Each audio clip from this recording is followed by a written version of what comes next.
करने के लिए, चर्चा करने के लिए, और चर्चा करने के लिए मैं हूं आपके साथ, आपका एंकर निशित कुमार, और साथ में हैं अर्जुन चौधरी, और हमारे साथ जुड़ गए हैं स्टूडियो में ही वरिष्ठ इकोनॉमिक एनालिस्ट संतोष तिवारी। संतोष जी, बहुत स्वागत है आपका। धन्यवाद निशित।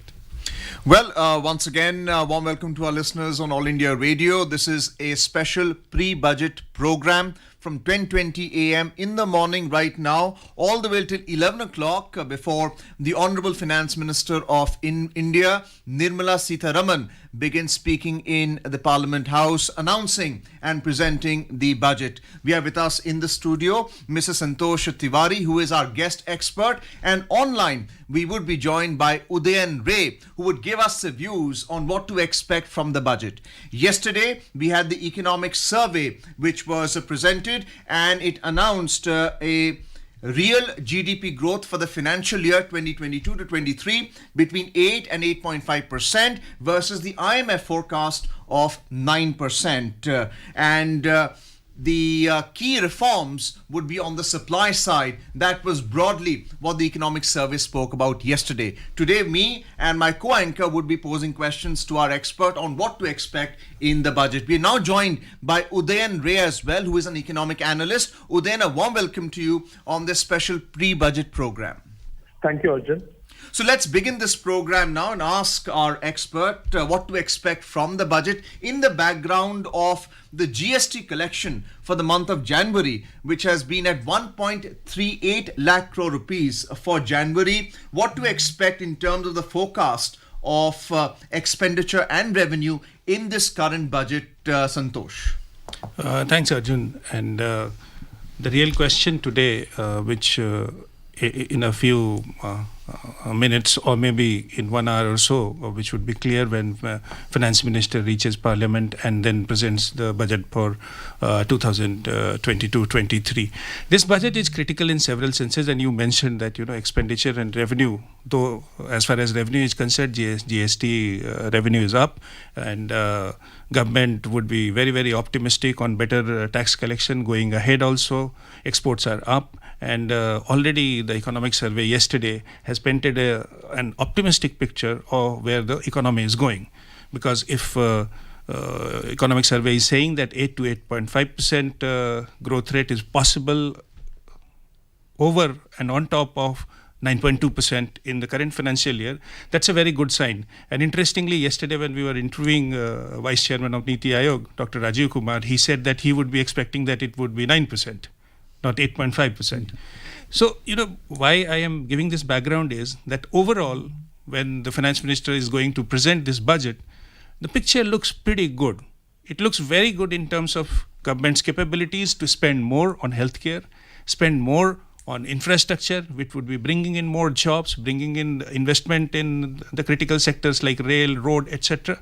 And the biggest thing would be the appetite for coming out with more and more reforms.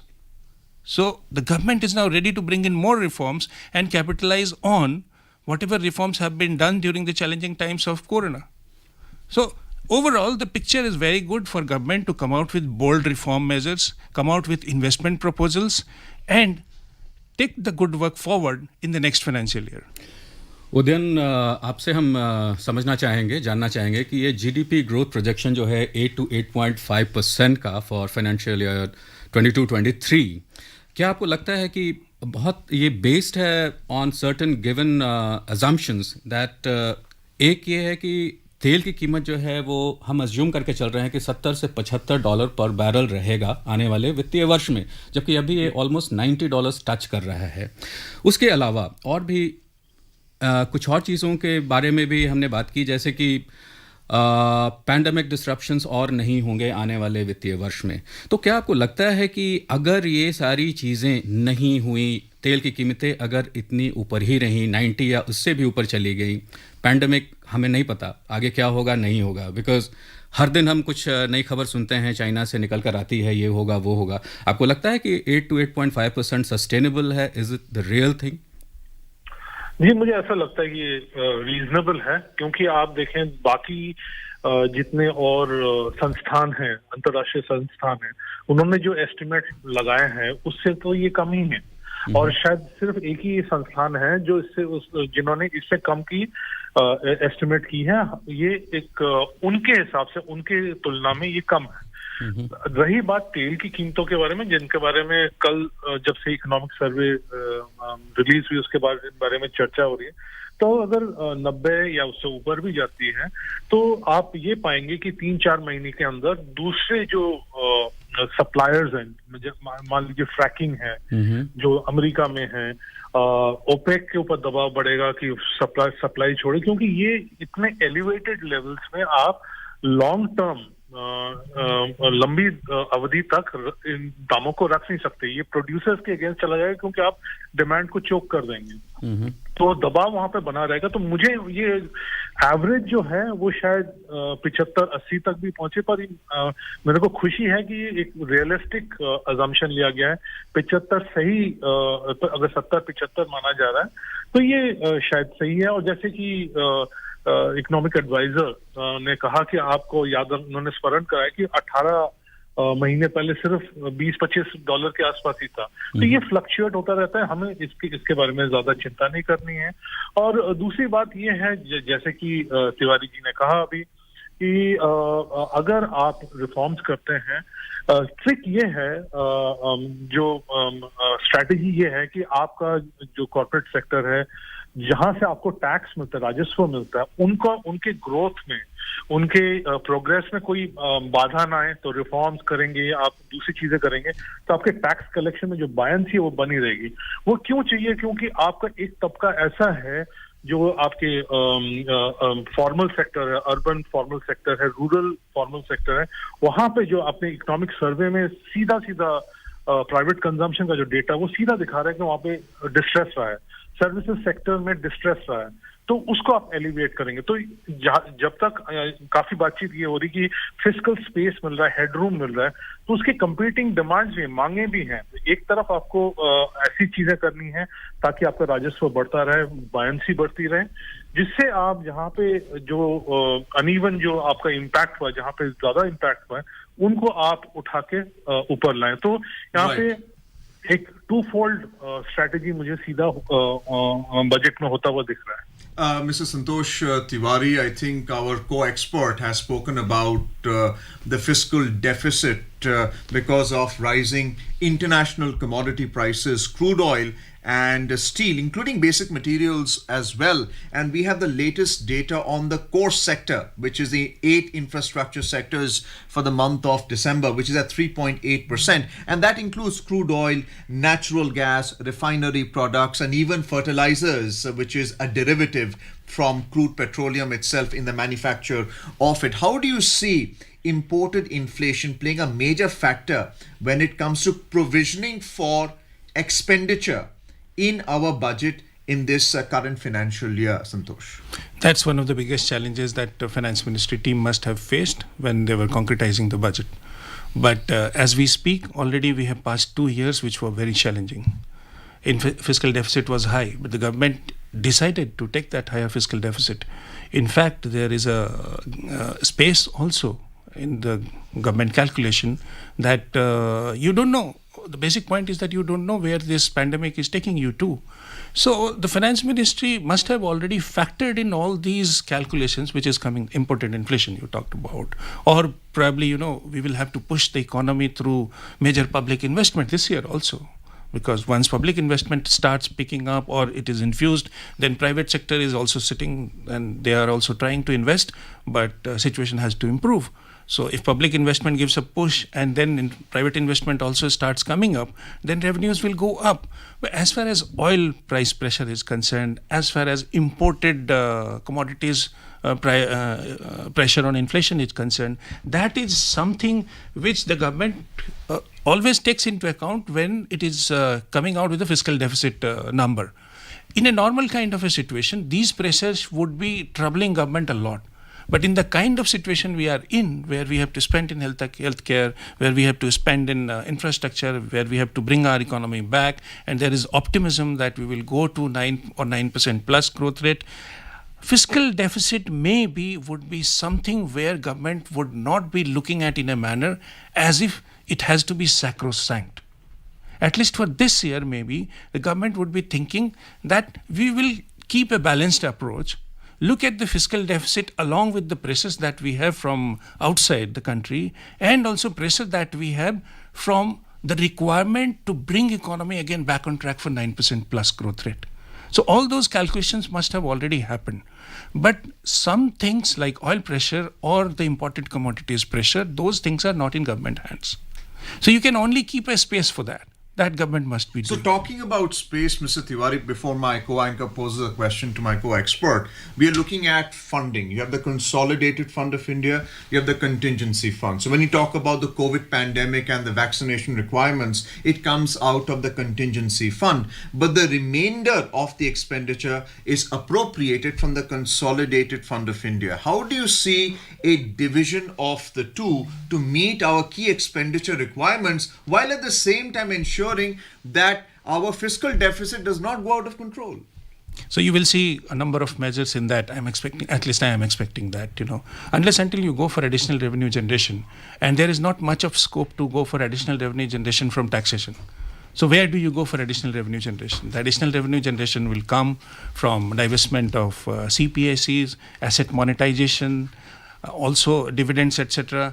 And all the areas where the government can go out of way and ensure that additional money can come, not by raising taxes, but by bringing in some money where government asset is locked and it is not giving you fruitful results. So if you see enhanced divestment, enhanced asset monetization moves in the next financial year, then that would be the direction which government would like to take.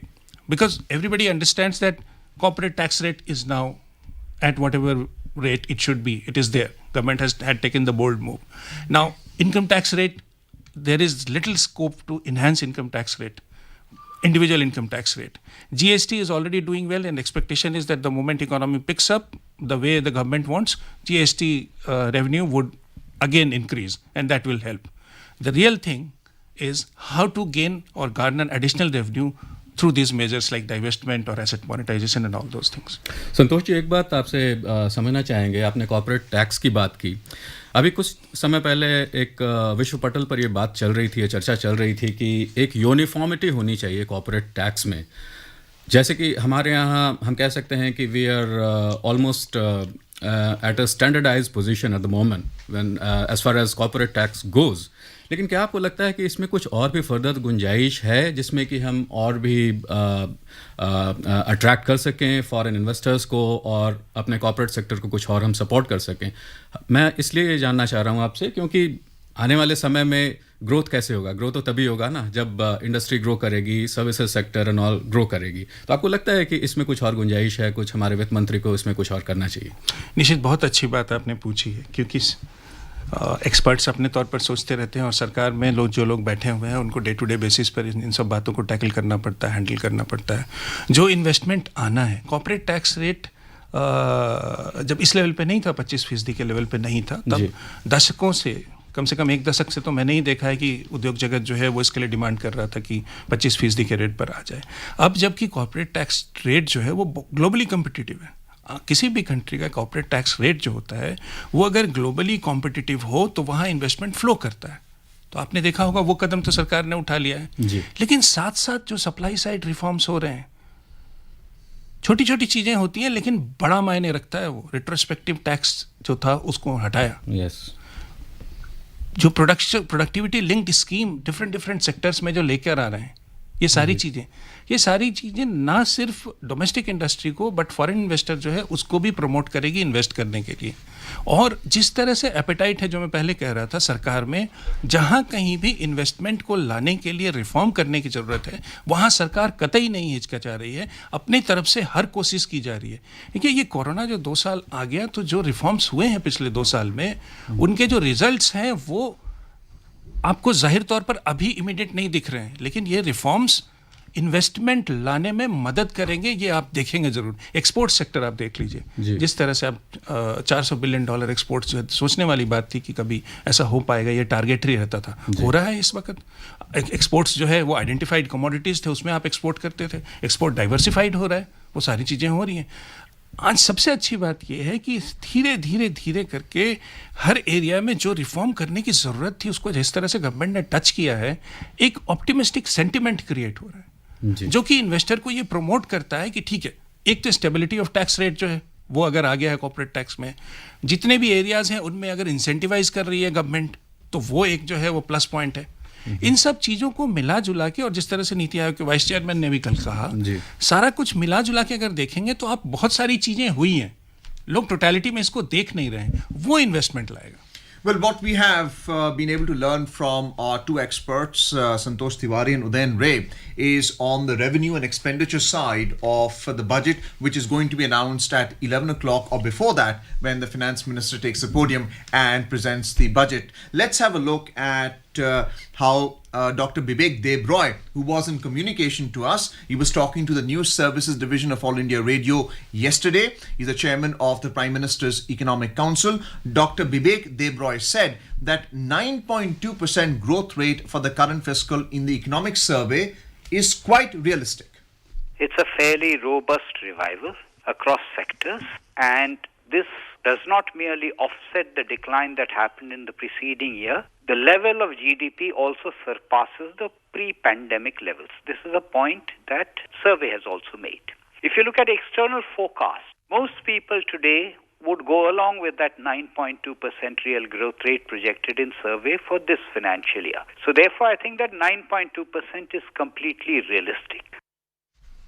And also talking on the economic survey, Niti Aayog Vice Chairman Dr. Rajiv Kumar said the Indian economy has now regained the pre-pandemic level and the country is on the path of sustainable growth.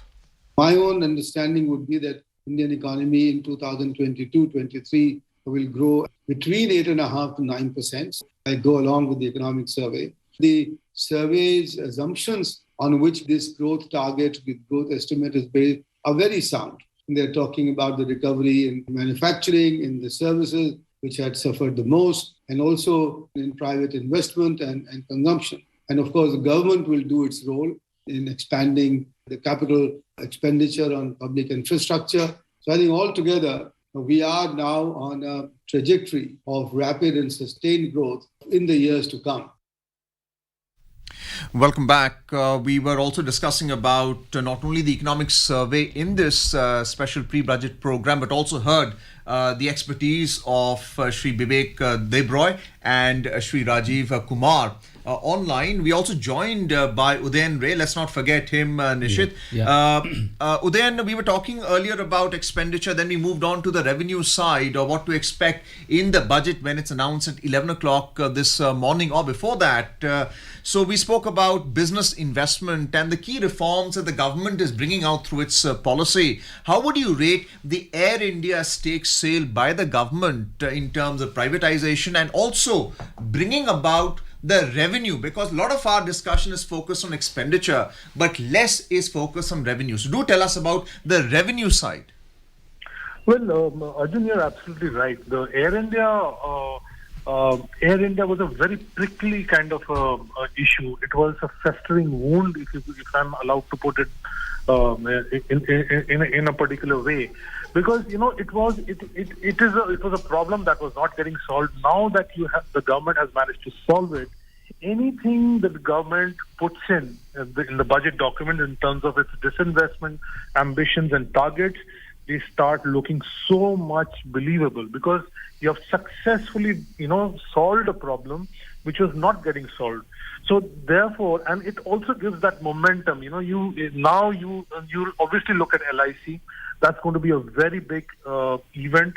Its listing and all the asset monetization, all the other things which is beyond your taxation revenues, which is something that you'll need, because of course the government has got to spend a lot this year, because it's going to start its infrastructure related.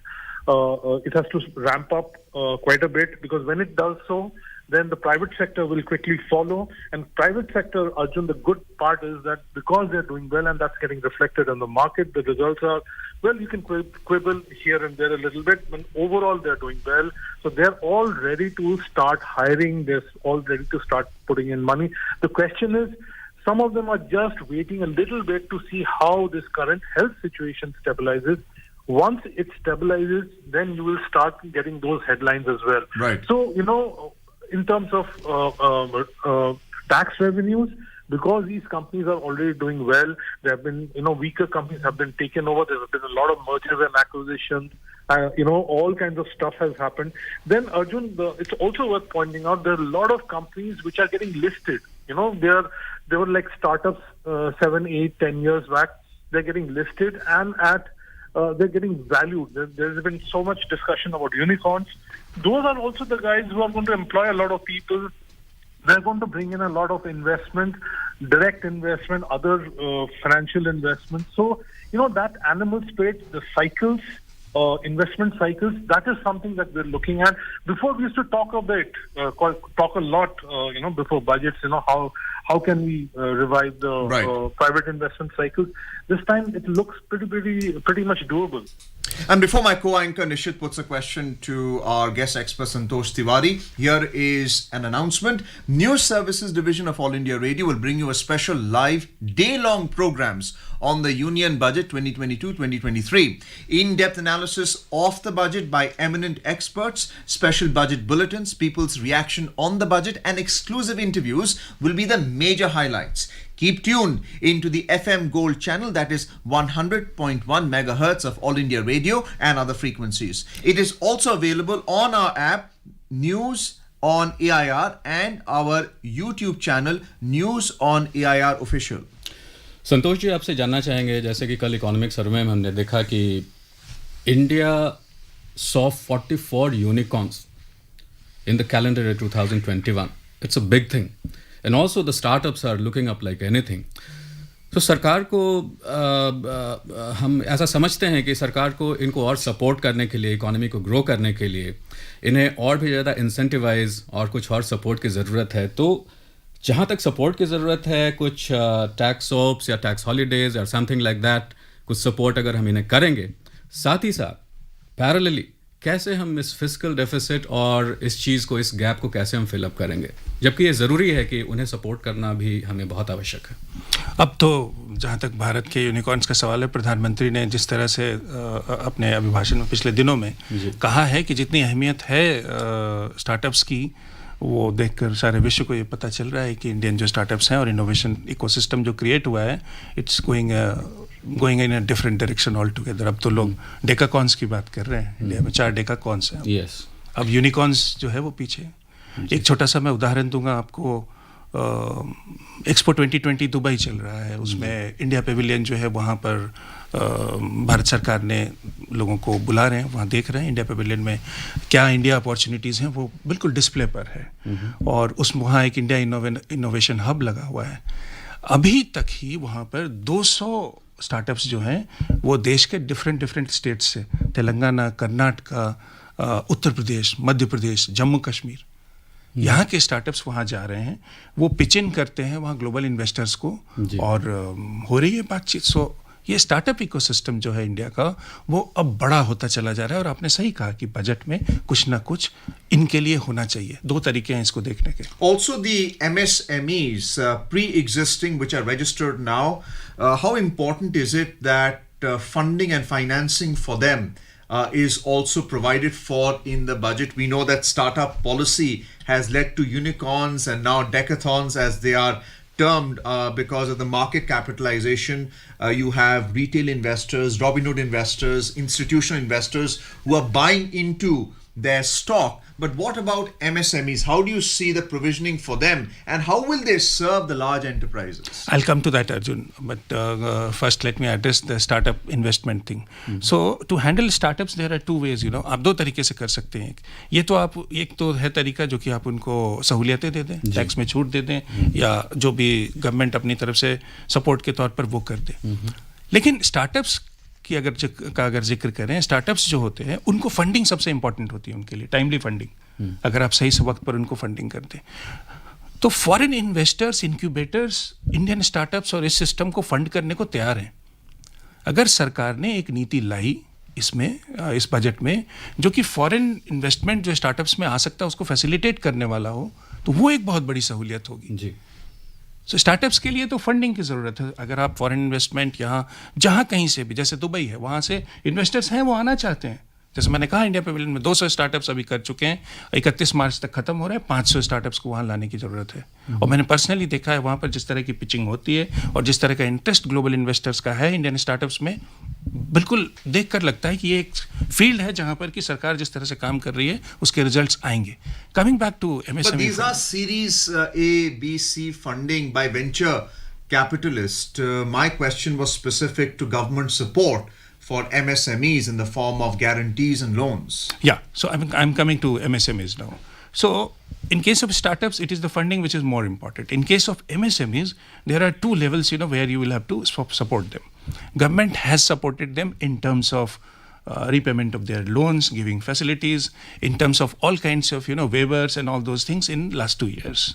RBI and the banking system is trying to provide them easy loans, etc. But as far as government policy to help MSME sector per se is concerned, there is a need for a special kind of a package or a special kind of a well thought out mechanism where you are having a mix, unlike startups, having a mix of support in funding, support in terms of ease of doing business, support in terms of taxation or other things, plus also ensure that the banking system is providing them the required fund to grow, again come back on their legs and start moving in a growth direction that is required. So how you facilitate the required funding to the MSME sector along with the support mechanism which you would be creating through policy measures, that would be critical. And you are right in posing that because the next wave of industrial growth in the country would come only from the MSME sector and also the startup sector. Udayan, आपसे हम ये समझना चाहेंगे, डाइवर्समेंट की बात अभी थोड़ी देर पहले हम कर रहे थे. एयर इंडिया का हो गया. पिछले बजट में भी हमने 2 PSBs, पब्लिक सेक्टर बैंक्स की बात की थी, लेकिन अभी तक we haven't seen the light of the day. आपको क्या लगता है, where are the bottlenecks and actually क्या हम इस आने वाले वित्तीय वर्ष में इस चीज़ को हम देख पाएंगे, ये चीज़ होते हुए? देखिए, इसमें काफी लीगल फॉर्मेलिटीज थी. दूसरा ये है कि आप कभी भी सरकार जब भी कोई नया दूरगामी कदम उठाती है, ये तो बहुत बड़ा रिफॉर्म्स प्रोसेस है, तो तब जो फर्स्ट स्टेप लेती है वो ध्यान से लेती है, क्योंकि वो उसी को ही रेप्लिकेट किया जाता है. तो अब हर सेक्टर में अगर आप देखेंगे, all the way back from securities market, फिर इंश्योरेंस में देखेंगे, तो जब पहला कदम उठाया जाता है वो इस तरीके से उठाया जाता है कि वो एक टेम्पलेट बन जाए जिसको वो रेप्लिकेट करें. तो इसके ऊपर काम तो हो रहा है, ऐसी बात नहीं है, पर आपको, मुझे ऐसा लगता है कि यहाँ पे आपको बजट में काफी क्लैरिटी थोड़ी सी और मिल जाएगी कि गवर्नमेंट इसके बारे में सोच क्या रही है. और दूसरी बात यह है कि बाकी क्योंकि बैंकिंग के ऊपर भी मैं अज्यूम कर रहा हूँ, मैं मान के चल रहा हूँ कि थोड़े से आपके अनाउंसमेंट्स होंगे, क्योंकि बैंकिंग का जो रेजिलियंस है वो इकोनॉमिक सर्वे में काफी जबरदस्त तरीके से है कि कितनी दमदार और सुदृढ़ हमारी बैंकिंग रही है इस इतने बड़े क्राइसिस में भी, वो दिख रहा है स्टैटिस्टिक्स से. तो आप ये जो जिसके बारे में आप बात कर रहे हैं, पीएसबी के बारे में, उनके बारे में आप जरूर क्लैरिटी पाएंगे. और ये जब आप करते हैं, ये these are not very easy steps to take, तो इसमें चैलेंजेस आती हैं और ये आई भी हैं, और इसमें काफी लीगल बातें हैं, रेगुलेशंस, कौन सी चीज को पहले करना है, क्यों करेंगे आप, तो उसका एक जो रैशनल है उसके ऊपर काफी डिस्कशन हुआ है, काफी काम भी हुआ है. और आप पाएंगे कि मुझे ऐसा लगता है कि अगले जो फाइनेंशियल ईयर है, वित्तीय साल में, आप इसके ऊपर tangible progress पाएंगे. Now, Udayan, what about the tax concessions? We know that for business, they would be demanding it in terms of corporate taxation and the indirect taxation, so that they're more profitable, their bottom lines go up, they have more margins in the product that they sell. What about the personal income tax? Because our listeners on All India Radio are tuned in to know what are the tax concessions that is likely to be announced. Well, Arjun, I would expect, if they're going to be, I'm not expecting dramatic tax concession, because government will have to spend also. But for the people who are on the lower sort of income tax slabs, you might find some concessions. You might find some kind of leeway being given to, a certain kind of tax savings in existing areas. So if you were, say, it was, say, X, it will be a little more than X for certain kinds of things. It could be health expense, health insurance. If there's a health sort of a focus, which I expect a health focus to be there, given what we have gone through in the last 2 years. So I expect that to happen, but I'm not expecting very dramatic changes in income tax, especially for the people with slightly higher income. In the lower income sort of brackets, tax slabs, you can expect a little bit of boost being given. Udayan, एक सवाल जैसे हम पहले पूछ रहे थे डाइवर्समेंट के बारे में, डाइवर्समेंट का जो टारगेट था हमारा पिछले बजट अनाउंसमेंट में भी, उसका it's almost minimal that we have been able to achieve. आपको लगता है कि the target which was set last year for this divestment thing, the figure was that really very realistic and are we even going to achieve that? देखिए, ये this is ये आप अगर ये पिछले साल की बात नहीं है, हमेशा ही हम कम से कम मैं देखता आया हूँ कि हमेशा लगता है कि आप टारगेट बना रहे हैं और उसके ये डाइवर्समेंट का जो एक्शन आप देखेंगे फाइनेंशियल ईयर के लास्ट 4 मंथ्स में ही वहाँ पे एक्टिविटी बढ़ जाती है. वो क्यों होती है आज तक मेरे को समझ में नहीं आई, बट नेचुरली आपके इंटरनली काफी स्टेक होल्डर्स होते हैं, रेजिस्टेंस होती है, and we are a democratic country. तो आपको सारे स्टेक होल्डर्स के बारे में बात लेनी पड़ती है, आपको ट्रांसपेरेंसी की भी जरूरत पड़ती है. तो इसमें कोई खराबी नहीं है. इस बार अगर गवर्नमेंट अपनी रिपोर्ट कार्ड में अगर शॉर्टफॉल भी दिखाती है, एयर इंडिया इतना बड़ा अकम्पलिशमेंट है मेरे इन माय बुक कि मुझे लगता है कि अब इस अगले साल में अगर गवर्नमेंट अगर कोई टारगेट रखती है तो हमें उनको वो बेनिफिट ऑफ डाउट या उनको वो अलाउंस देना चाहिए, क्योंकि this was a very complicated case.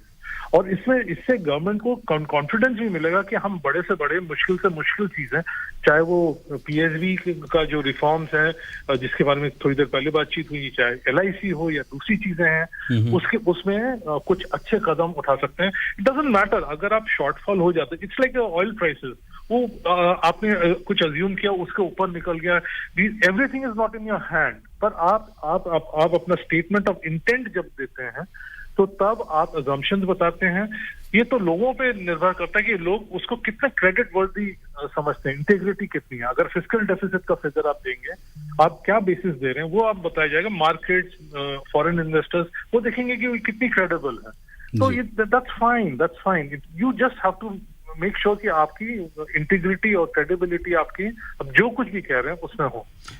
Santosh Tiwari, if you look at investor sentiment right now, looking at the Sensex and Nifty, the Sensex is up by 712 points.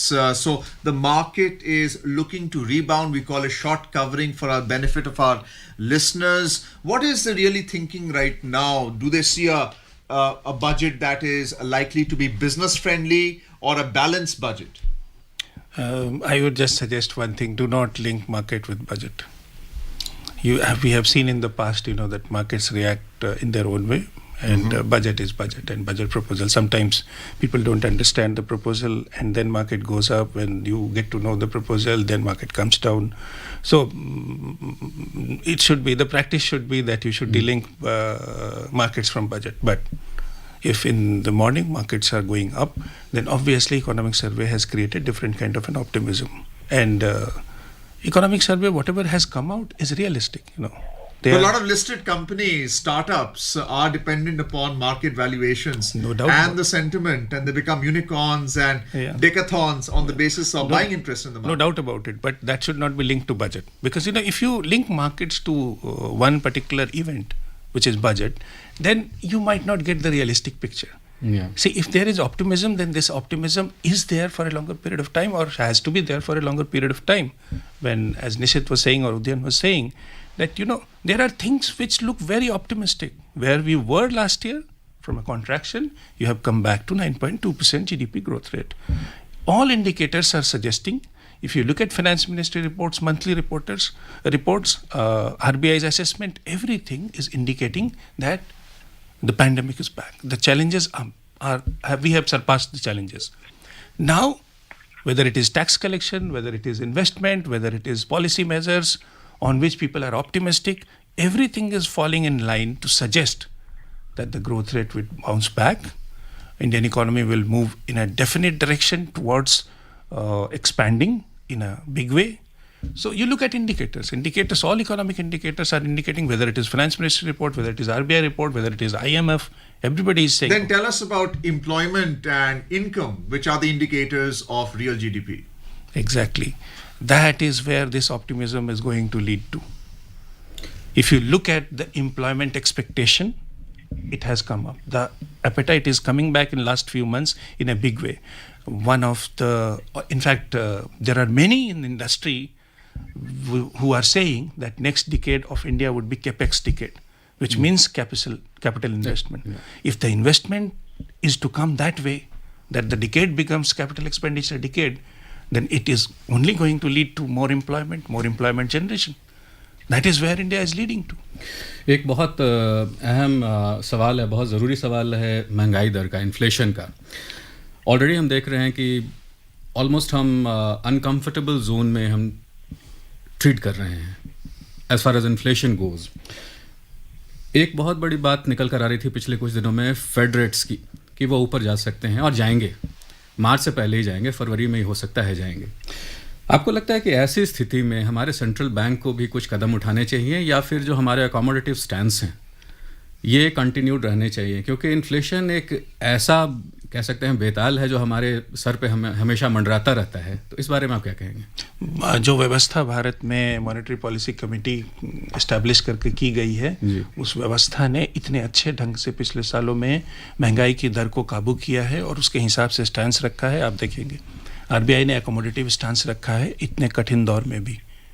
और बहुत ही simple सा चीज़ है, श्रोताओं के लिए मैं बताना चाहूँगा, हालांकि ये रिपीटिशन है, बहुत सारे श्रोता जानते भी होंगे, कि पार्लियामेंट ने मैंडेट किया है आरबीआई को 4% प्लस माइनस 2% महंगाई की दर रखने के लिए.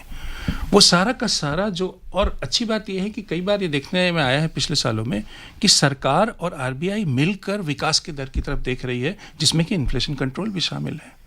जब ऐसी व्यवस्था हो जाती है जहाँ पर क्लैरिटी हो और जहाँ पता है आपको आप क्या कर रहे हैं, वैसी व्यवस्था हो, तो महंगाई की दर अगर बढ़ती भी है और कहीं ऊपर भी जाती है तो आरबीआई इस स्थिति में है कि वो उसको काबू में लाकर और भारतीय अर्थव्यवस्था में जो ग्रोथ के एक्सपेक्टेशंस हैं उसको लाने में कामयाब होगी. हाँ, चिंताएं हैं, आपने जैसे कहा चिंताएं हैं, ऑयल प्राइस राइज की चिंता है, कमोडिटी प्राइसेस बढ़ने की चिंता है, पर आर्थिक सर्वेक्षण में आप देखेंगे कि जिस तरह से महंगाई दर रही है, ये एक्सपेक्टेशंस जो हैं उनको काबू में और कंट्रोल करने में सरकार और जो आरबीआई है वो सक्षम है और वो करेंगे ऐसा. तो आशा यही की जा रही है कि जिस तरह से पिछले सालों में इन्फ्लेशन जो है उसको कंट्रोल में रखा गया आरबीआई और सरकार के द्वारा, वैसे ही रखा जाएगा. जहाँ तक कदमों का सवाल है, बहुत ज़्यादा चिंता की स्थिति अभी तो नहीं लगती.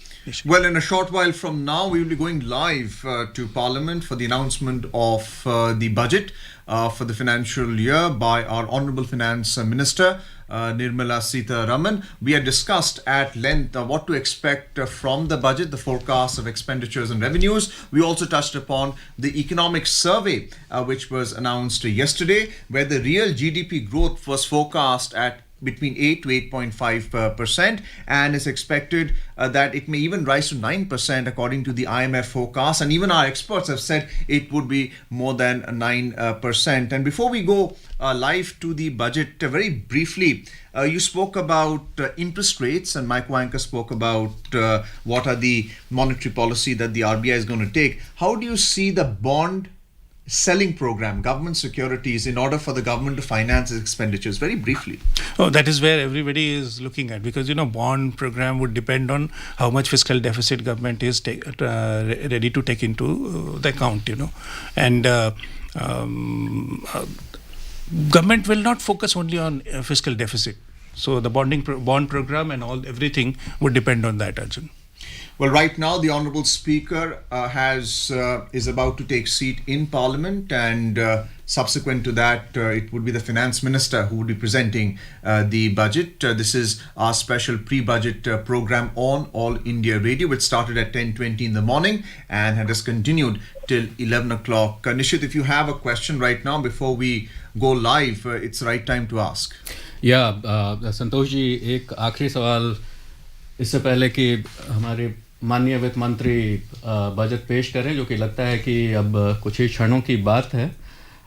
ओवरऑल आप एक राउंड अप दे सकते हैं हमारे श्रोताओं के लिए? आपको क्या लगता है कि बजट कैसा होगा इस बार?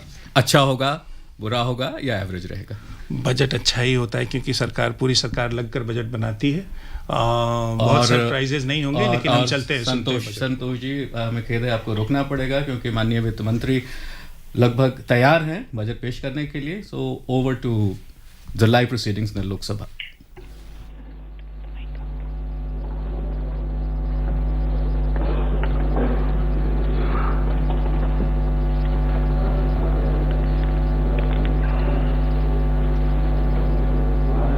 Honorable Speaker, sir, I present the budget for the year 2022-23. At the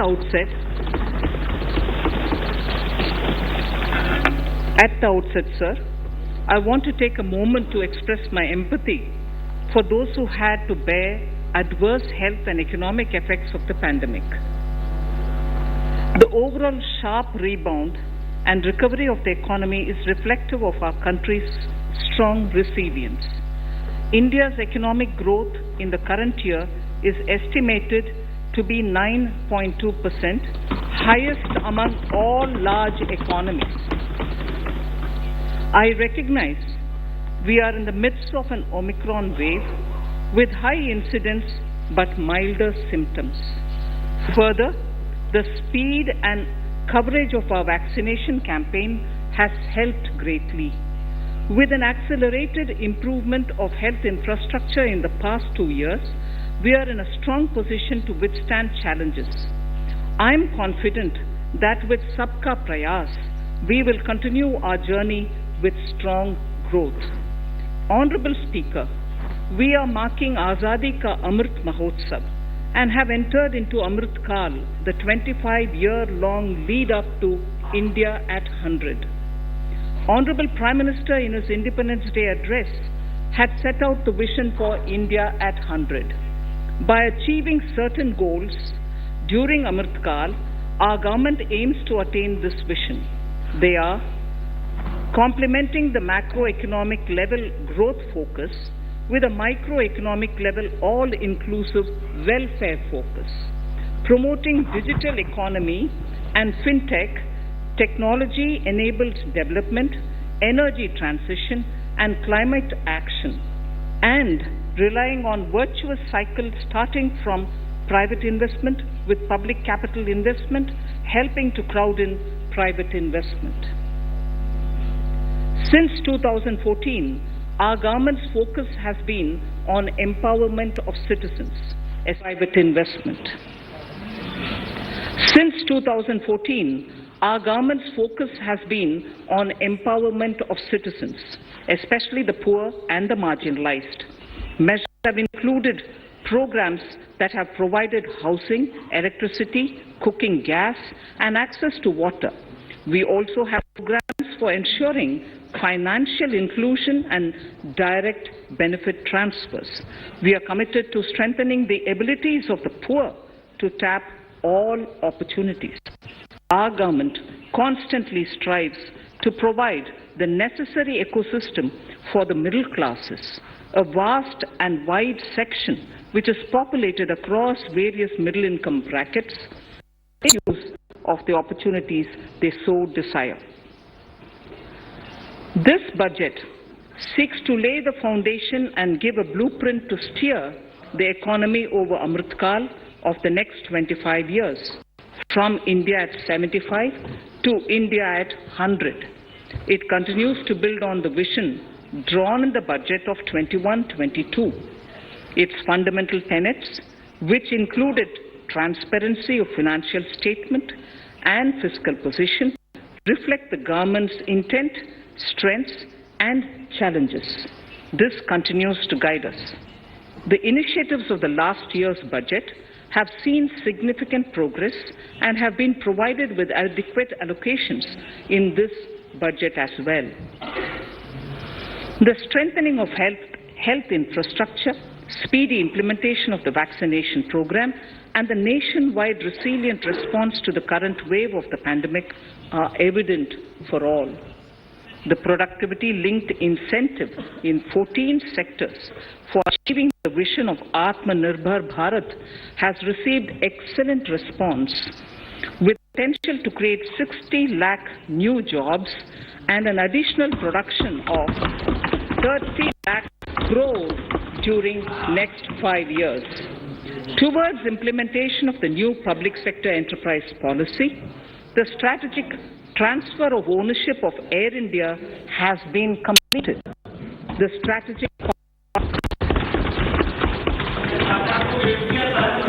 strategic partner for Neelanchal Ispat Nigam Limited has been selected. The public issue of the LIC is expected shortly. Others too are in the process for 2022-23. The National Bank The National Bank for Infrastructure Development and National Asset Reconstruction Company have commenced their activities. Honorable Speaker, sir, Budget 2021-22 had provided a sharp increase in provision for public investment or capital expenditure. Throughout the year, with the Honorable Prime Minister guiding the implementation, our economic recovery is continuing to benefit from the multiplier effect.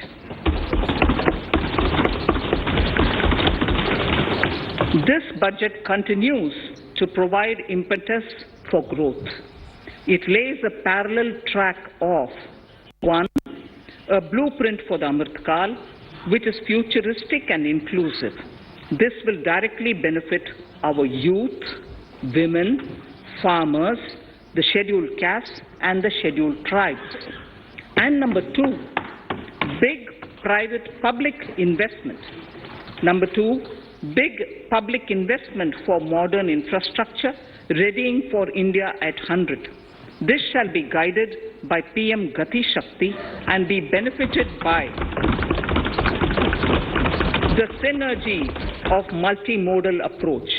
Moving forward on this parallel track, we lay the following 4 priorities: PM Gati Shakti, inclusive development, productivity enhancement and investment, sunrise opportunities, energy transition, and climate action, and 4, financing of investments.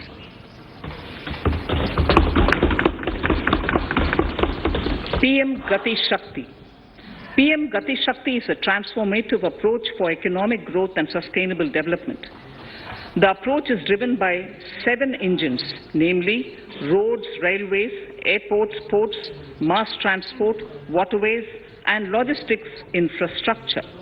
All 7 engines will pull forward the economy in unison. These engines are supported by the complementary roles of energy transmission, IT communication, bulk water and sewerage, and social infrastructure. Finally, the approach is powered by clean energy and Sabka Prayas. The efforts of the central government, the state governments, and the private sector together, leading to a huge job and entrepreneurial opportunities for all, especially the youth. PM Gati Shakti Master Plan, National Master Plan. The scope of PM Gati Shakti National Master Plan will encompass the 7 engines for economic transformation, seamless multimodal connectivity, and logistics efficiency.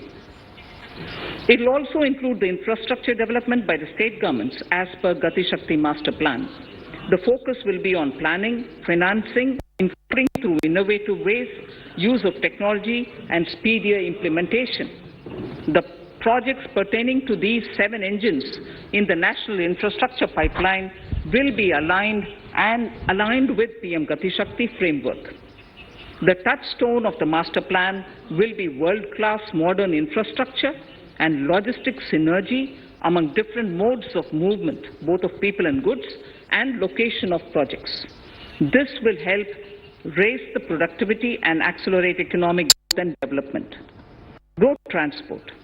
PM Gati Shakti Master Plan for expressways will be formulated in 22-23 to facilitate faster movement of people and goods. The National Highways network will be expanded by 25,000 kilometers in 2022-23. 20,000 crores of rupees will be mobilized through innovative ways of financing to complement the public resources. The data exchange among all mode operators will be brought on unified logistics interface platform, designed for application programming interface. This will provide for efficient movement of goods through different modes, reducing logistics cost and time, assisting just-in-time inventory management, and in eliminating tedious documentation. Most importantly, this will provide real-time information to all stakeholders and improve international competitiveness. Open source mobility stack for organizing seamless travel of passengers will also be facilitated. Contracts for implementation of multimodal logistic parks at 4 locations through PPP mode will be awarded in 22-23. Railways will develop new products and efficient logistics services for small farmers and small and medium enterprises, besides taking the lead in integration of postal and railways network to provide seamless solutions for movement of parcels. One station, one product concept will be popularized to help local businesses and supply chains. As a part of Atmanirbhar Bharat, 2,000 kilometers of network will be brought under Kavach, the indigenous world-class technology for safety and capacity augmentation in 2022-23. 400 new generation Vande Bharat trains will better energy efficiency and passenger riding experience will be developed and manufactured during the next 3 years. 100 PM Gati Shakti cargo terminals for multimodal logistics facilities will be developed during the next 3 years. Innovative ways of financing and faster implementation will be encouraged for building metro systems of appropriate type at scale.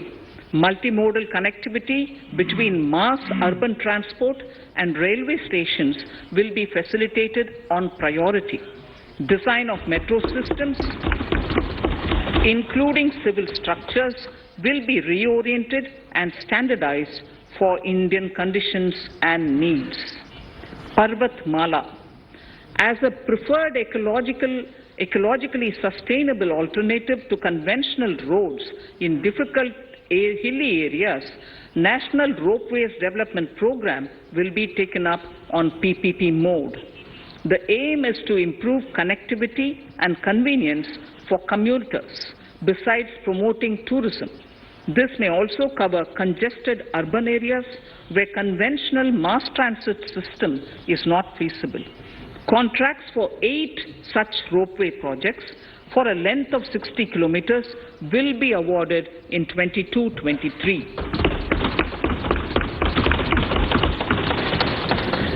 With technical support from the Capacity Building Commission, central ministries, state governments, and their infra agencies will have their skills upgraded. This will ramp up capacity in planning, design, financing, including innovative ways, and implementation management of the PM Gati Shakti infrastructure projects. Inclusive development, our second priority. Agriculture. The procurement of wheat in Rabi 21-22 and the estimated procurement of paddy in Kharif 21-22 will cover 1,208 lakh metric tons of wheat and paddy from 163 lakh farmers, and 2.37 lakh crores will be the direct payment of MSP value to their accounts. Chemical-free natural farming will be promoted throughout the country, with a focus on farmers' lands in 5-kilometer wide corridors along the river Ganga at the first stage. 2023 has been announced as the International Year of Millets. Support will be provided for post-harvest value addition, enhancing domestic consumption, and for branding millet products nationally and internationally. To reduce our dependence on import of oil seeds, a rationalized and comprehensive scheme to increase domestic production of oil seeds will be implemented. For delivery of digital and high-tech services to farmers, with involvement of public sector research and extension institutions, along with private agri-tech players and stakeholders of agri-value chains, a scheme in PPP mode will be launched.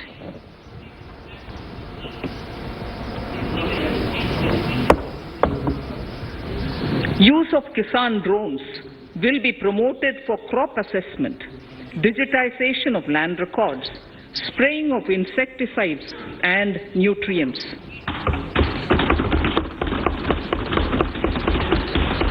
States will be encouraged to revise syllabi of agricultural universities to meet the needs of natural, zero budget, and organic farming, modern day agriculture, value addition, and management.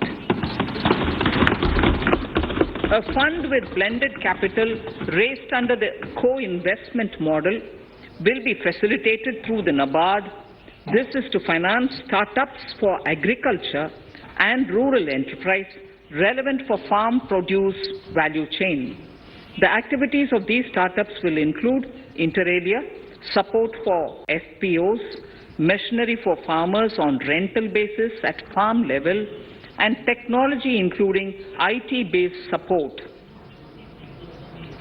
The implementation of the Kane-Betwa link project at an estimated cost of 44,605 crores will be taken up. This is aimed at providing irrigation benefits to 9.0 lakh hectare of farmers' lands, drinking water supply to 62 lakh people, 103 megawatt of hydro, 27 megawatt of solar power, allocations of 4,300 crores of rupees in the RE 21-22 and 1,400 crores of rupees in 22-23 have been made for this project. Honorable Speaker, sir, draft DPRs for 5 river links, namely Daman-Ganga Pinjal, Par-Tapi Narmada, Godavari Krishna, Krishna Pennar, and Pennar Kaveri have been finalized.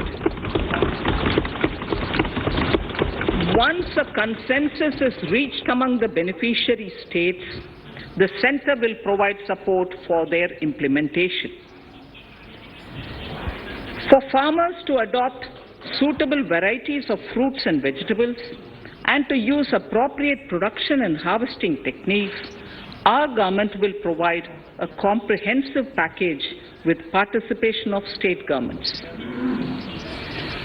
MSMEs, Udyam, eShram, NCS and ASEEM portals will be interlinked. Their scope will be widened. They will now perform as portals with live organic databases providing G2C, B2C and B2B services.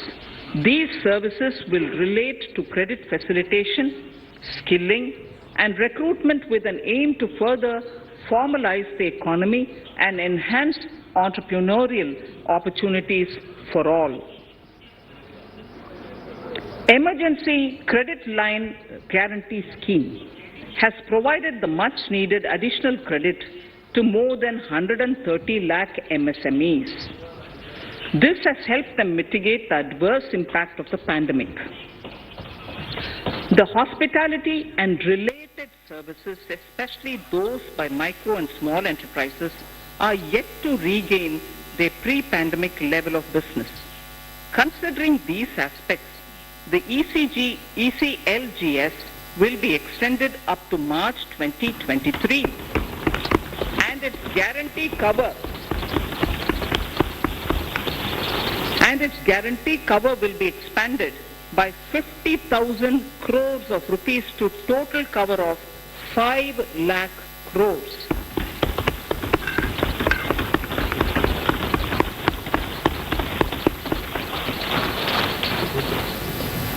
With the additional amount being earmarked exclusively for the hospitality and related sectors. Credit Guarantee Trust for Micro and Small Enterprises, CGT-MSE, scheme will be revamped with required infusion of funds. This will facilitate additional credit of 2 lakh crore for micro and small enterprises and expand employment opportunities.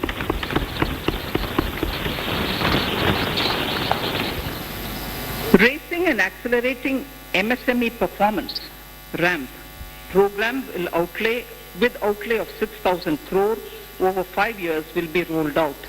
This will help MSME sector become more resilient, competitive and efficient.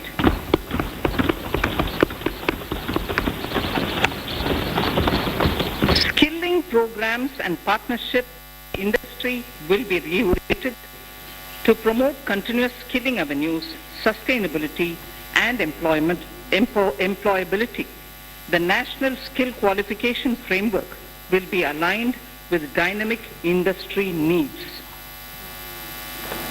Digital ecosystem for skilling and livelihood, the Desh Stack e-portal, will be launched. This aims to empower citizens to skill, reskill or upskill through online training. It will also provide API-based trusted skill credentials, payment and discovery layers to find relevant jobs and entrepreneurial opportunities. Startups will be promoted to facilitate drone Shakti through varied applications and for drone as a service.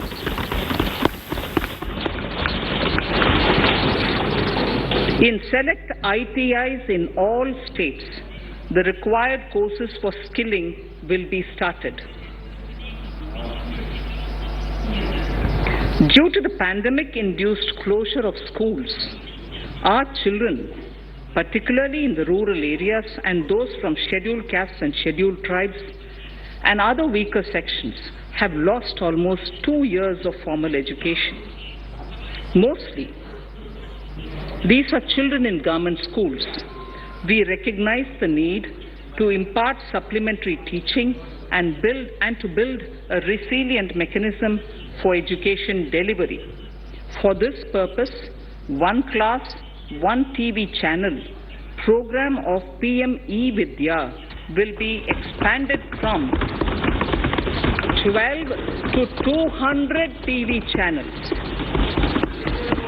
This will enable all states to provide supplementary education in regional languages for classes 1 to 12.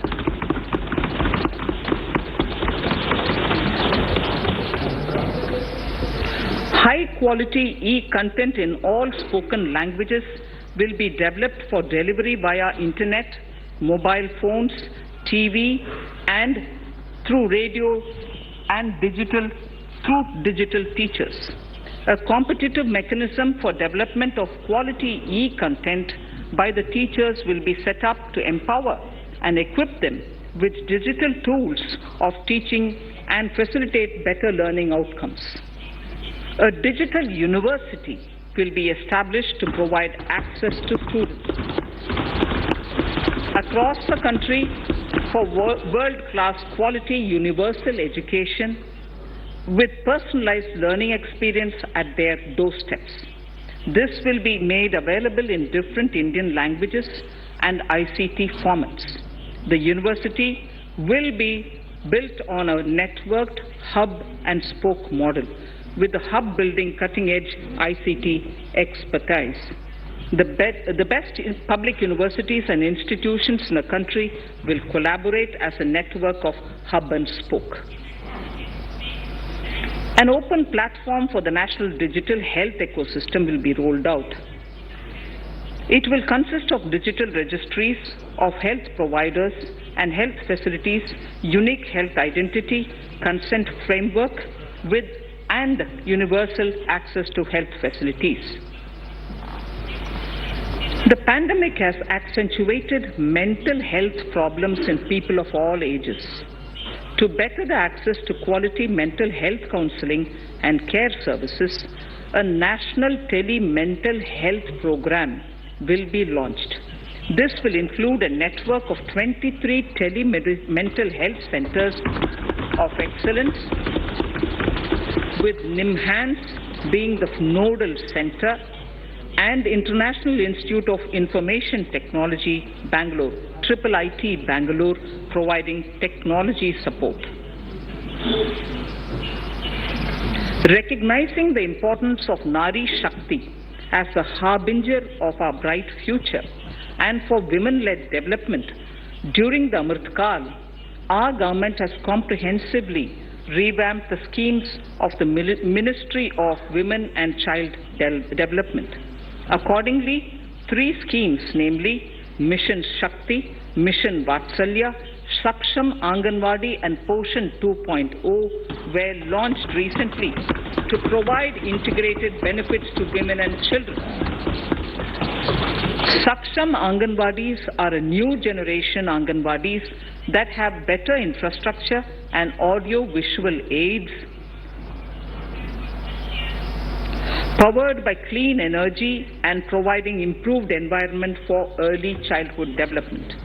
2 lakh Anganwadis will be upgraded under this scheme. Current coverage of Har Ghar Nal Se Jal is 8.7 crores. Of this, 5.5 crore households were provided tap water in last 2 years itself. Allocation of 60,000 crores of rupees has been made with an aim to cover 3.8 crore households in 2022 and 23. In 22-23, 80 lakh houses will be completed for the identified eligible beneficiaries of the PM Awas Yojana, both rural and urban. 48,000 crores is allotted for this purpose. The central government will work with the state governments for reduction of time required for all land and construction related approvals, for promoting affordable housing for middle class and for the economically weaker sections in urban areas. We shall also work with the financial sector regulators to expand access to capital along with reduction in cost of intermediaries. A new scheme, Prime Minister's Development Initiative for the Northeast, will be implemented through the Northeastern Council. It will fund infrastructure in the spirit of PM Gati Shakti and social development projects based on felt needs of the Northeast. This will enable livelihood activities for youth and women, filling the gaps in various sectors. It will not be a substitute for existing central or state schemes. While the central ministries may also post their candidate projects, priority will be given to those posted by the states.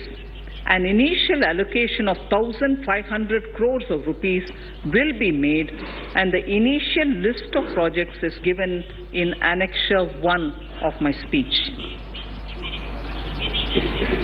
Our vision to improve the quality of life of citizens in the most backward districts of the country through Aspirational Districts program has been translated into reality in a very short span of time. 95% of those 112 districts have made significant progress in key sectors such as health, nutrition, financial inclusion, and basic infrastructure. They have surpassed even some of the state average values.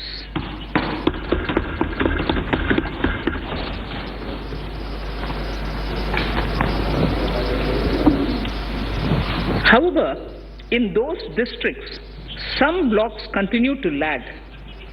In 22-23, the program will focus on such blocks in those districts. Border villages with sparse population, limited connectivity, and infrastructure often get left out from the development gains. Such villages on the northern border will be covered under a new Vibrant Villages program. The activities will include construction of village infrastructure, housing, tourist centers, road connectivity, provisioning of decentralized renewable energy, direct-to-home access for Doordarshan and educational channels, and support for their livelihood generation. Additional funding for these activities will be provided. Existing schemes will be converged. We will define their outcomes and monitor them on a constant basis. In 2022, 100% of 1.5 lakh post offices will come on the core banking system, enabling financial inclusion and access to accounts through net banking, mobile banking, ATMs, and also provide online transfer of funds between post office accounts and bank accounts. This will be helpful, especially for farmers and senior citizens in rural areas, enabling interoperability and financial inclusion. Honorable Speaker, sir, in recent years, digital banking, digital payments, and fintech innovations have grown at a rapid pace in the country. Government is continuously encouraging these sectors to ensure that the benefits of digital banking reach every nook and corner of the country in a consumer-friendly manner. Taking forward this agenda and to mark 75 years of our independence, it is proposed to set up 75 digital banking units in 75 districts of the country by scheduled commercial banks. The financial support for digital payment ecosystem announced in the previous budget will continue in 22-23 as well. This will encourage further adoption of digital payments. There will also be a focus to promote use of payment platforms that are economical and user-friendly. So I move to the next priority. In recent years, over 25,000 compliances were reduced and nearly 1,500 union laws were repealed. This is the result of our government's strong commitment for minimum government and maximum governance. 1,486 union laws were repealed. Our trust in the public and ease of doing business is what is highlighted here, sir. For the Amrit Kal, the next phase of ease of doing business 2.0 and ease of living will be launched. In our endeavor to improve productive efficiency of capital and human resources, we will follow the idea of trust-based governance. The new phase will be guided by an active involvement of the states, digitization of manual processes and interventions, integration of the central and state level systems through IT bridges, a single point access for all citizen-centric services, and standardization and removal of overlapping compliances, crowdsourcing of suggestions and ground-level assessment of the impact with active involvement of citizens and businesses will be encouraged. A single window portal, Parivesh, for all green clearances was launched in 2018. It has been instrumental in reducing the time required for approvals significantly. The scope of this portal will be expanded to provide information to the applicants based on location of units. Information about specific approvals will be provided.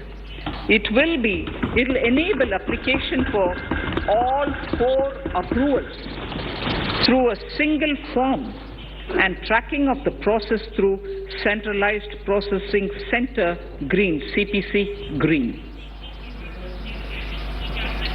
E-passports.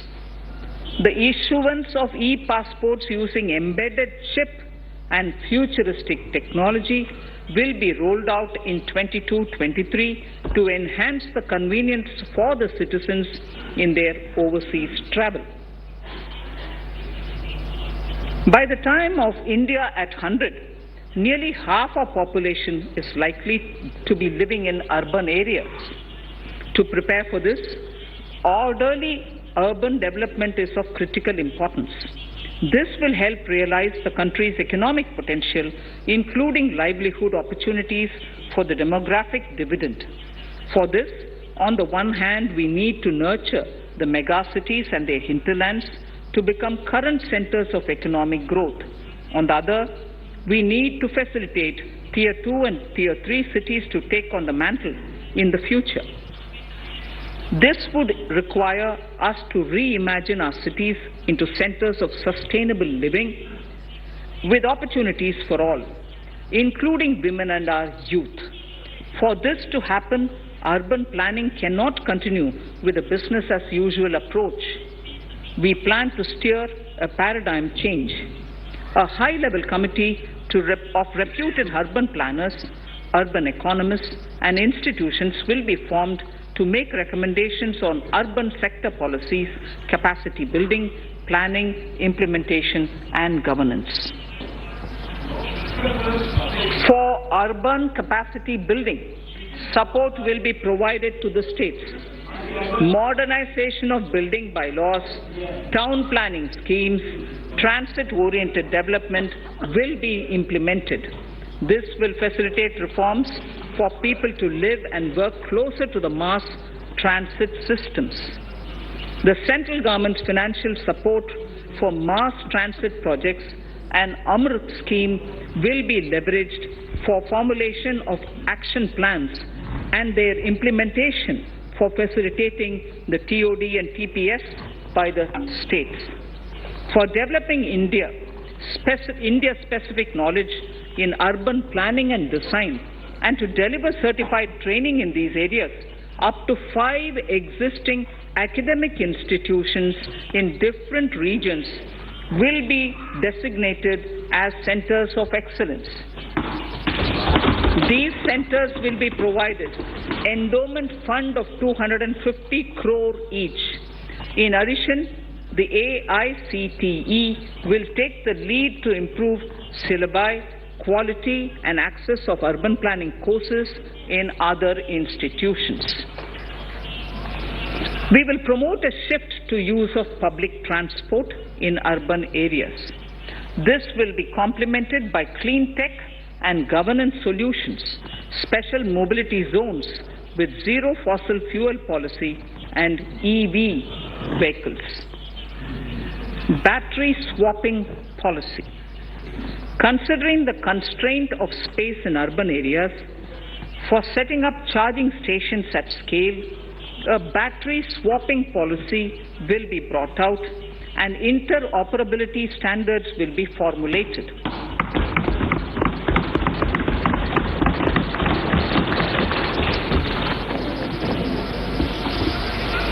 The private sector will be encouraged to develop sustainable and innovative business models for battery or energy as a service.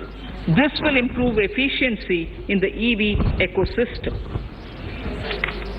Efficient use of land resources is a strong imperative.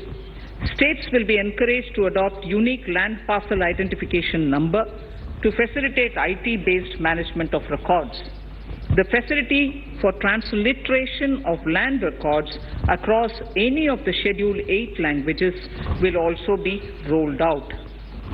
The adoption of linkage with National Generic Document Registration System (NGDRS) with the One Nation, One Registration software will be promoted as an option for uniform process of registration and anywhere registration of deeds and documents. Necessary amendments in the code IBC will be carried out to enhance the efficiency of the resolution process and facilitate cross-border insolvency resolution. Accelerated corporate exit. Several IT-based systems have been established for accelerated registration of new companies. Now the Center for Processing Accelerated Corporate Exit, CPACE, will process re-engineering, will be established to facilitate and speed up the voluntary winding up of these companies from the currently required 2 years to less than 6 months. Government procurement. Government rules have recently been modernized for the needs of Amritkal. The new rules have benefited from the inputs from various stakeholders. The modernized rules allow use of transparent quality criteria besides cost and evaluation of complex tenders. Provisions have been made for payment of 75% of running bills mandatorily within 10 days and for encouraging settlements of disputes through conciliation. As a further step to enhance transparency and to reduce delays in payments, a completely paperless, end-to-end online e-bill system will be launched for use by all central ministries for their procurements. The system will enable the suppliers and contractors to submit online their digitally signed bills and claims and track their status from anywhere. To reduce indirect cost for suppliers and work contractors, the use of surety bonds as a substitute for bank guarantee will be made acceptable in government procurements. Business such as gold imports may also find this useful. IRDAI, insurance regulator, has given the framework for issue of surety bonds by insurance companies. AVGC Promotion Task Force. The animation, visual effects, gaming and comic, the AVGC sector, offers immense potential to employ youth. An AVGC promotion task force with all stakeholders will be set up to recommend ways to realize this and build domestic capacity for serving our markets and the global demand. Telecom sector. Telecommunications in general and 5G technology in particular can enable growth and offer job opportunities. Required spectrum auctions will be conducted in 2022 to facilitate rollout of 5G mobile services within 2022-23 by private telecom providers. A scheme for design-led manufacturing will be launched to build a strong ecosystem for 5G as part of the production-linked incentive scheme. To enable affordable broadband and mobile service proliferation in rural and remote areas, 5% of annual collections under the Universal Service Obligation Fund will be allocated. This will promote R&D and commercialization of technologies and solutions. Our vision is that all villages and their residents should have the same access to e-services, communication facilities, and digital resources as urban areas and their residents. The contracts for laying optical fiber in all villages, including remote areas, will be awarded under the BharatNet project through PPP in 22 and 23. Completion is expected in 2025. Measures will be taken to enable better and more efficient use of the optical fiber. Export promotion.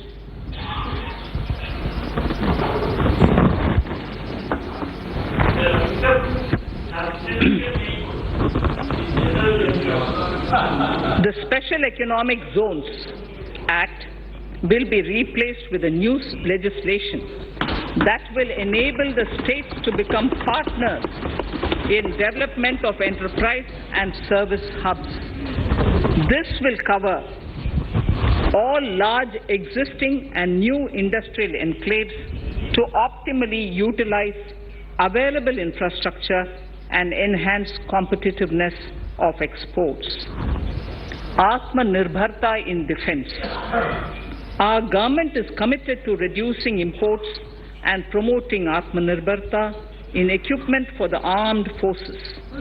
68% of the capital procurement budget will be earmarked for domestic industry in 22-23, up from 58% in 21-22. Defense R&D will be opened up for industry, startups and academia, with 25% of defense R&D budget earmarked. Private industry will be encouraged to take up design and development of military platforms and equipment in collaboration with DRDO and other organizations through SPV model. An independent nodal umbrella body will be set up for meeting wide-ranging testing and certification requirements. Artificial intelligence, geospatial systems and drones, semiconductor and its ecosystem, space economy, genomics and pharmaceuticals, green energy and clean mobility systems have immense potential to assist sustainable development at scale and modernize the country. They provide employment opportunities for our youth and make Indian industry more efficient and competitive. Supportive policies, light touch regulations, facilitative actions to build domestic capacities and promotion of research and development will guide the government's approach. For R&D in the sunrise opportunities, in addition to efforts of collaboration among academia, industry and public institutions, government contribution will be provided. Energy transition and climate change. The risks of climate change are the strongest negative externalities that affect India and other countries. As Honorable Prime Minister said at the COP26 summit in Glasgow last November, and I quote, "What is needed today is mindful and deliberate utilization instead of mindless, destructive consumption," unquote. The low-carbon development strategy, as enunciated in the Panchamrit that he announced is an important reflection of our government's strong commitment towards sustainable development. The strategy opens up huge employment opportunities and will take the country on a sustainable development path. This budget proposes several near-term and long-term actions accordingly. Solar power. To facilitate domestic manufacturing for the ambitious goal of 280 gigawatts of installed solar capacity by 2030, an additional allocation of 19,500 crores for PLI, production linked incentives, for manufacturing of high efficiency modules with priority to fully integrate manufacturing units from polysilicon to solar PV modules will be made. Honorable Speaker, sir, the circular economy transition is expected to help in productivity enhancement as well as creating large opportunities for new businesses and jobs. The action plans for 10 sectors such as electronic waste, end-of-life vehicles, used oil waste, toxic and hazardous industrial waste are already ready. The focus will now be on addressing important cross-cutting issues of infrastructure, reverse logistics, technology upgradation, and integration with informal sector. This will be supported by active public policies covering regulations, extended producers' responsibilities, framework, and innovation facilities. 5 to 7% biomass pellets will be co-fired in thermal power plants, resulting in carbon dioxide savings of 38 MMT annually. This will also provide extra income to farmers and job opportunities to locals and help avoid stubble burning in agricultural fields. Saving energy is an important aspect of the energy management. Hence, energy efficiency and savings measures will be promoted. This will be done in large commercial buildings through the energy service company business model. It will facilitate capacity building and awareness for energy audits, performance contracts, and common measurement of and verification protocol. 4 pilot projects for coal gasification and conversion of coal into chemicals required for the industry will be set up to evolve technical and financial viability. The policies and required legislative changes to promote agroforestry and private forestry will be brought in. In addition, financial support will be provided to farmers belonging to scheduled castes and scheduled tribes who want to take up agroforestry. Honorable Speaker, I now move to the 4th priority, financing of investments. Capital investment holds the key to speedy and sustainable economic revival and consolidation through its multiplier effect. Capital investment also helps in creating employment opportunities, induced enhanced demand for manufactured input from large industries and MSMEs, services from professionals, and help farmers through better agri-infrastructure. The economy has shown strong resilience to come out of the effects of the pandemic with high growth.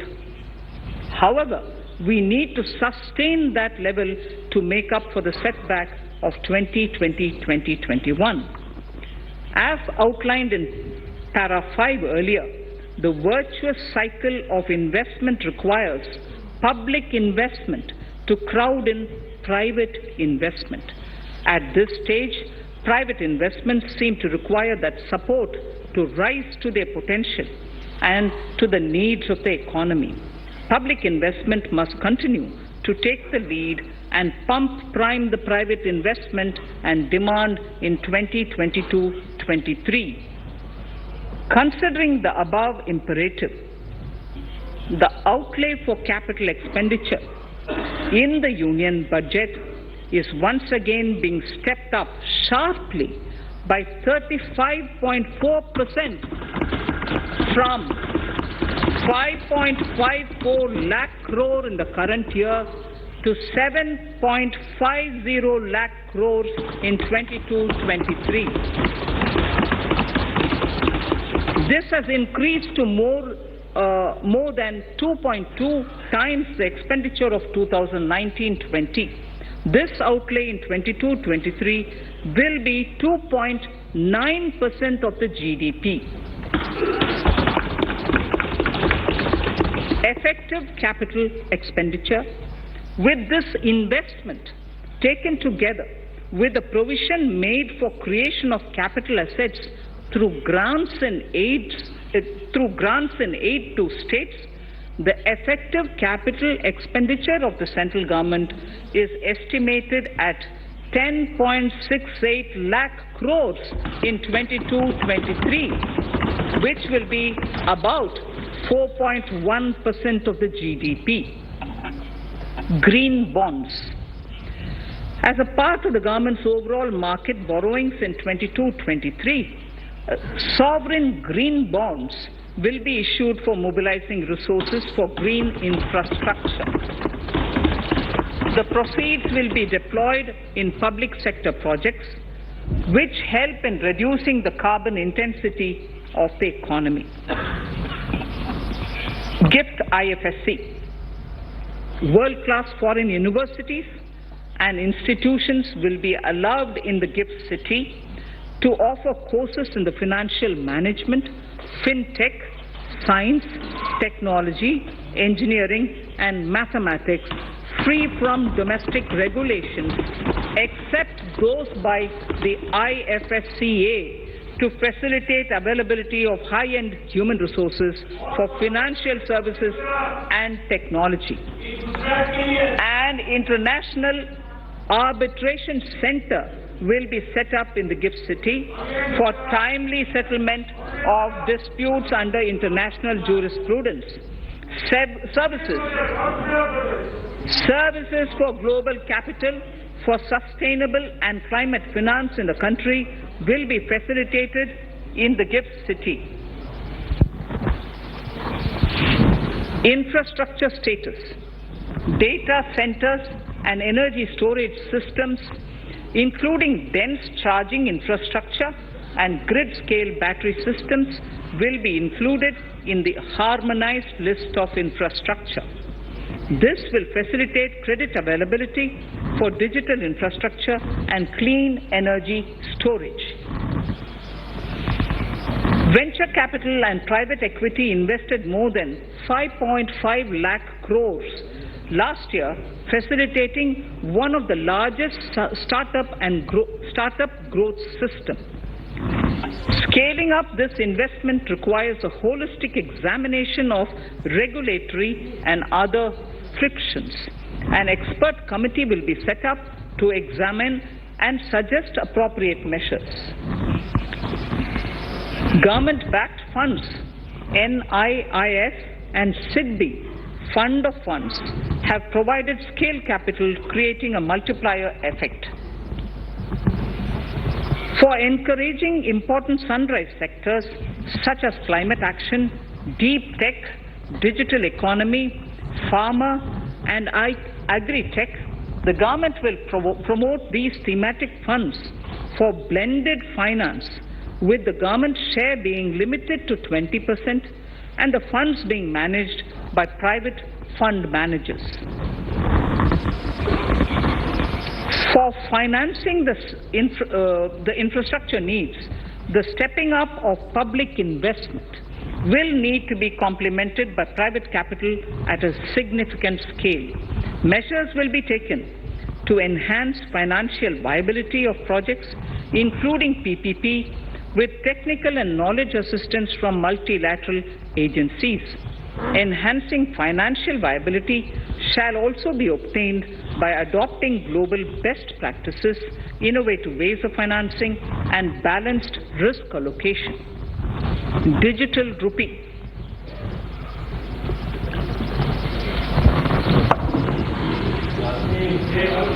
Introduction of a central bank digital currency will give a big boost to digital economy. Digital currency will also lead to a more efficient and cheaper currency management system. It is therefore proposed to introduce digital rupee using blockchain and other technologies to be issued by the Reserve Bank of India starting 2022 and 23. Financial assistance to states for capital investment. Reflecting the true spirit of cooperative federalism, the central government is committed to bolstering the hands of the states in enhancing their capital investment towards creating productive assets and generating remunerative employment. The scheme for financial assistance to states for capital investment has been extremely well received by the states.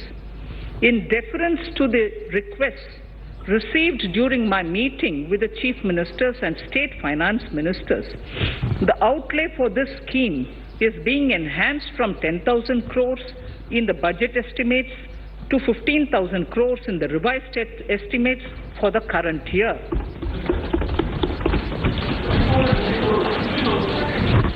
For 22-23,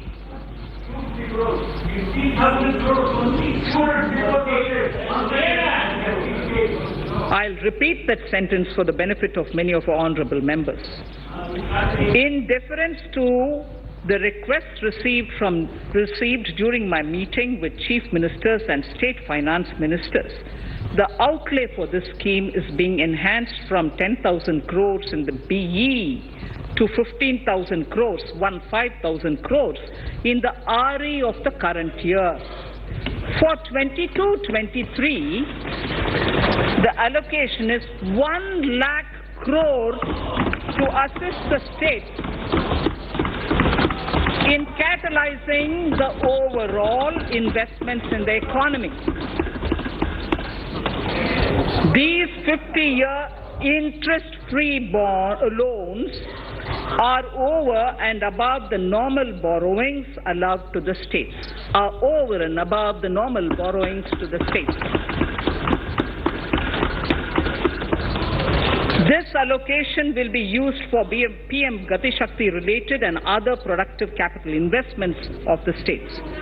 It will also include components for supplemental funding for priority segments of PM Gram Sadak Yojana, including support for the state's share, digitization of the economy, including digital payments and completion of OFC network, and reforms related to building bylaws, town planning schemes, transit-oriented development, and transferable development rights.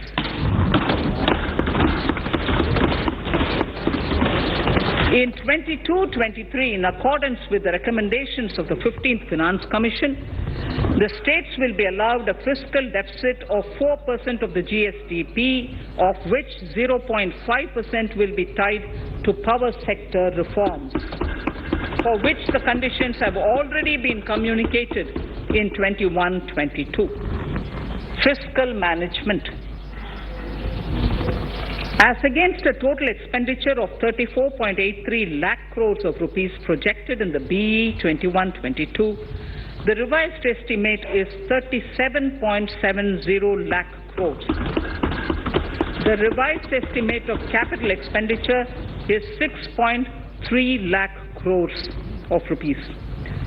This includes an amount of 51,971 crores towards settlement of outstanding guaranteed liabilities of Air India and its other sundry commitments. Coming to the budget estimates, Honorable Speaker, sir, the total expenditure in 22-23 is estimated at 39.45 lakh crores, while the total receipts other than borrowings are estimated at 22.84 lakh crores of rupees.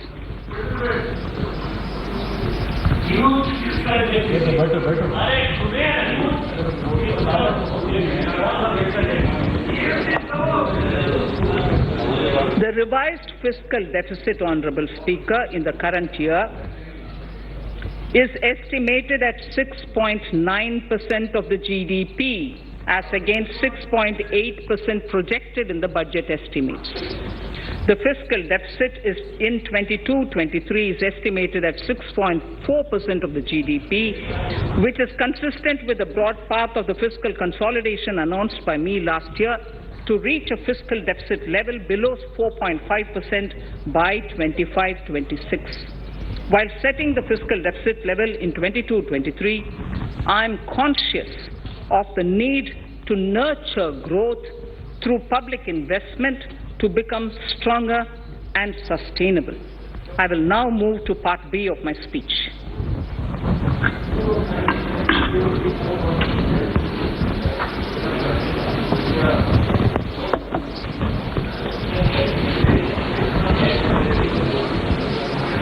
Direct tax.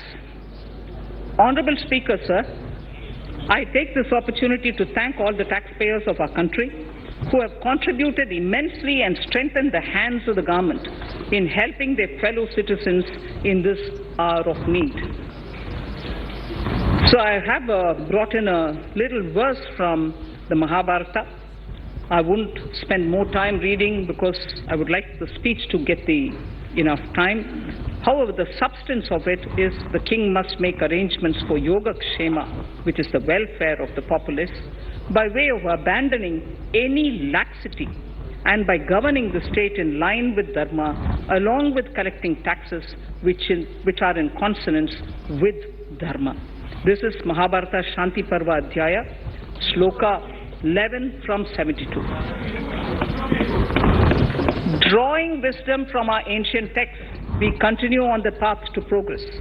The proposals in this budget, while continuing with our declared policy of stable and predictable tax regime, intend to bring more reforms that will take ahead our vision to establish a trustworthy tax regime. This will further simplify the tax system, promote voluntary compliance by taxpayers, and reduce litigation. Introducing new updated return. India is growing at an accelerated pace and people are undertaking multiple financial transactions. The Income Tax Department has established a robust framework of reporting of taxpayers' transactions. In this context, some taxpayers may realize that they have committed omissions or mistakes in correctly estimating their income for tax payment. To provide an opportunity to correct such errors, I am proposing a new provision permitting taxpayers to file an updated return on payment of additional tax. This updated return can be filed within 2 years from the end of the relevant assessment year.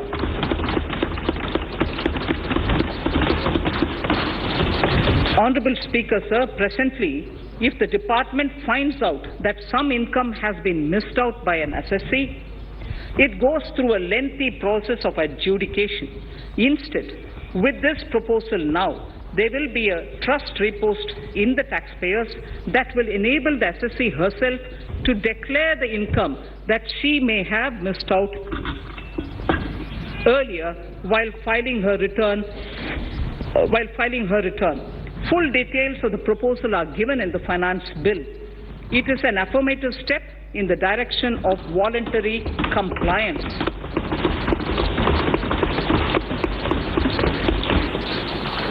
Reduced alternative minimum tax rate and surcharge for cooperatives. Currently, cooperative societies are required to pay alternate minimum tax at the rate of 18 and 1.5%. However, companies pay the same rate, the same, which is the alternate minimum tax, at the rate of 15%. To provide a level playing field between cooperative societies and companies, I propose to reduce this rate for the cooperative societies also to 15%. Honorable Speaker, sir, I also propose to reduce the surcharge on cooperative societies from the present 12% to 7% for those having total income of more than 1 crore and up to 10 crores. This would help in enhancing income of cooperative societies and its members who are mostly from the rural and from farming communities. Tax relief to persons with disability.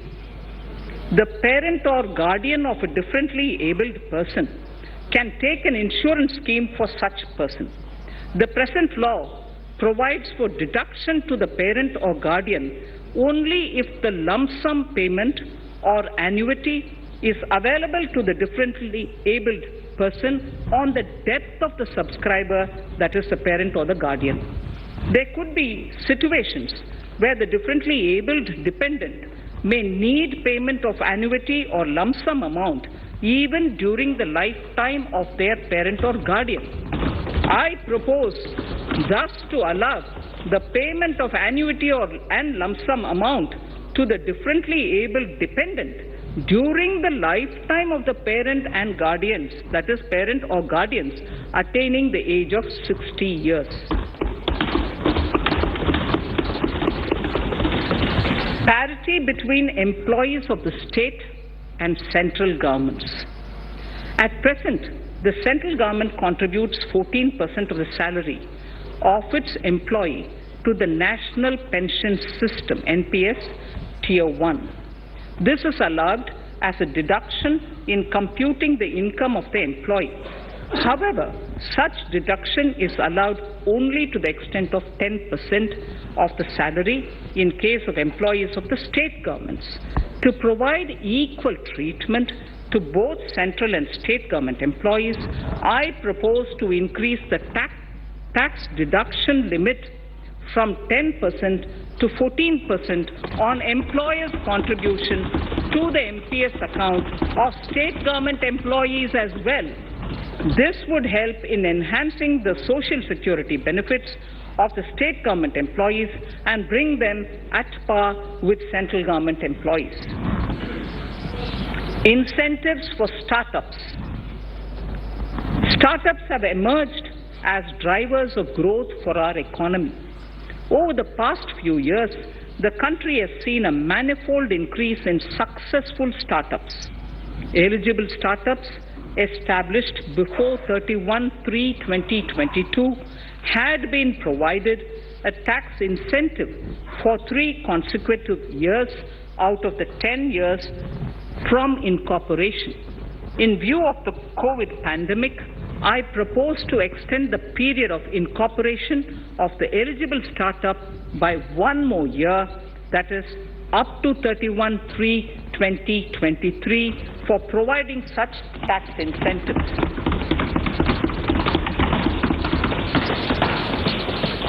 Incentives for newly incorporated manufacturing entities under concessional tax regime.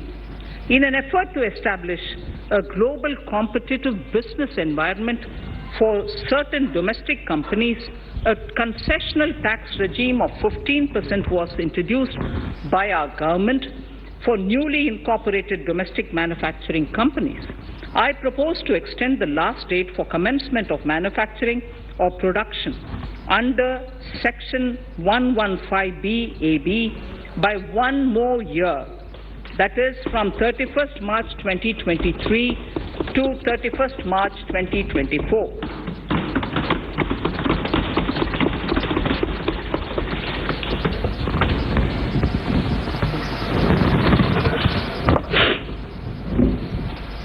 Scheme for taxation of virtual digital assets. There has been a phenomenal increase in transaction in virtual digital assets. The magnitude and frequency of these transactions have made it imperative to provide for a specific tax regime.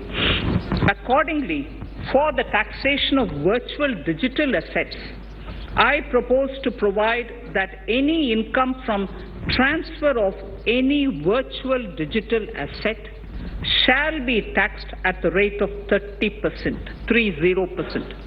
No deduction in respect of any expenditure or allowance shall be allowed while computing such income except cost of acquisition.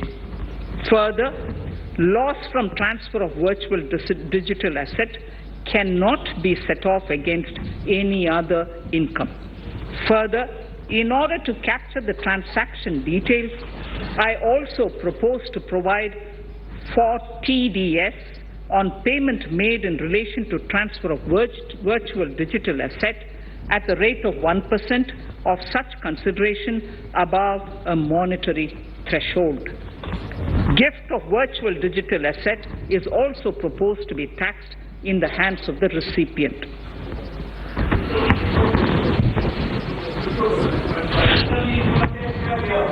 Litigation management to avoid repetitive appeals by the department. It has been observed that a lot of time and resources are consumed in filing of appeals which involve identical issues.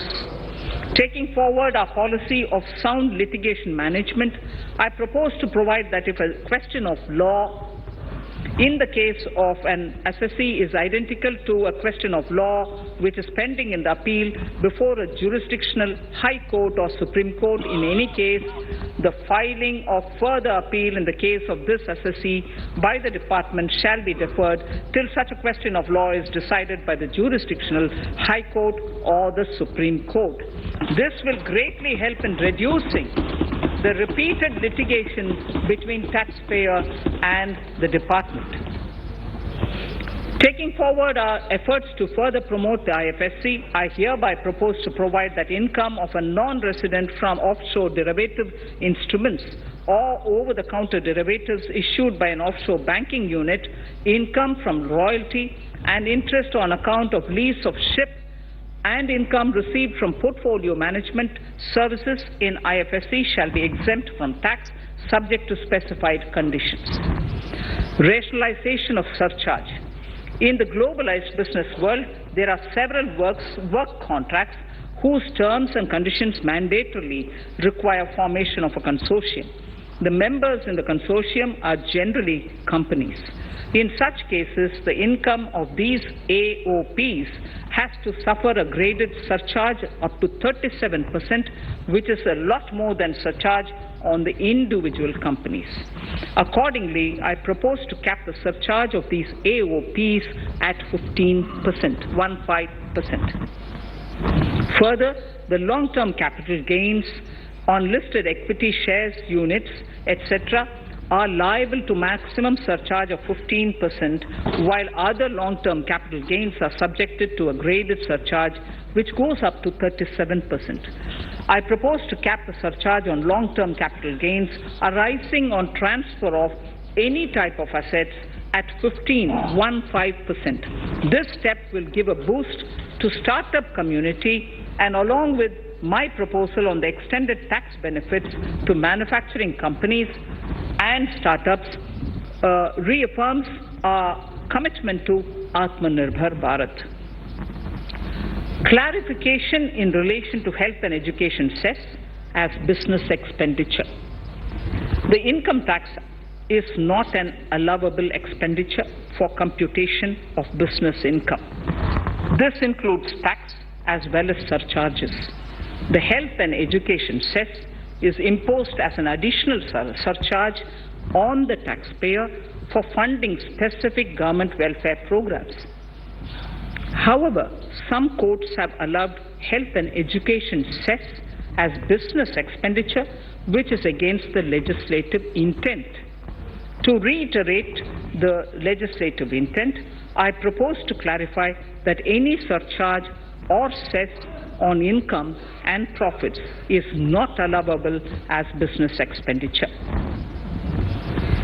Deterrence against tax evasion. Honorable Speaker, sir, presently there is ambiguity regarding set-off of brought forward loss against undisclosed income detected in search operations. It has been observed that in many cases where undisclosed income or suppression of sales, etc., is detected, payment of tax is avoided by setting off of losses. In order to bring certainty and to increase deterrence among tax evaders, I propose to provide that no set-off of any loss shall be allowed against undisclosed income detected during search and survey operations.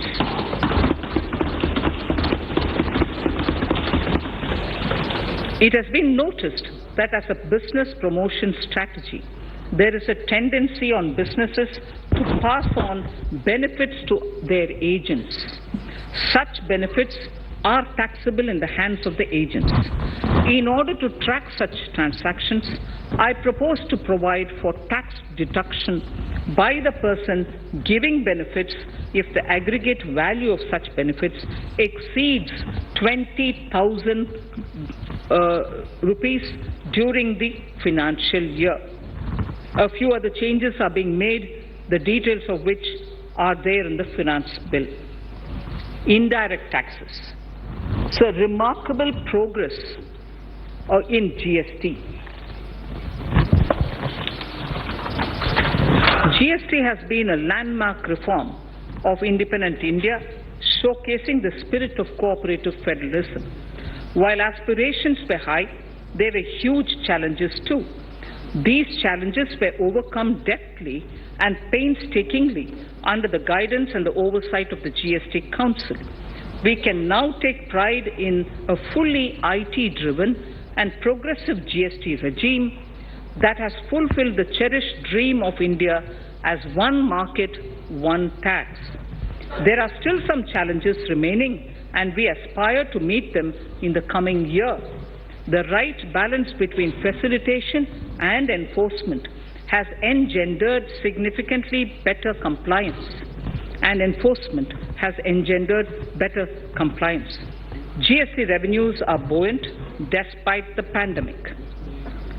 I would bring in something which I've got to know this morning, not part of my speech, but worth putting in here for the knowledge of the Honorable House. I would like to bring to the notice of this House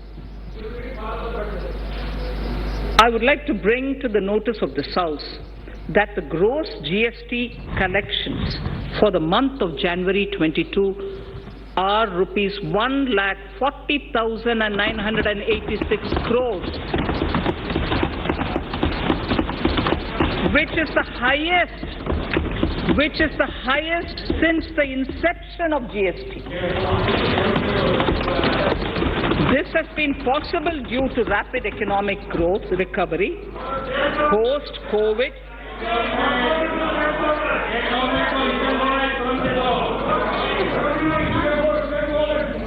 This has been possible due to the rapid economic recovery post-COVID, as well as various policy and administration undertaken by central and state tax administrations. Taxpayers deserve applause for this growth.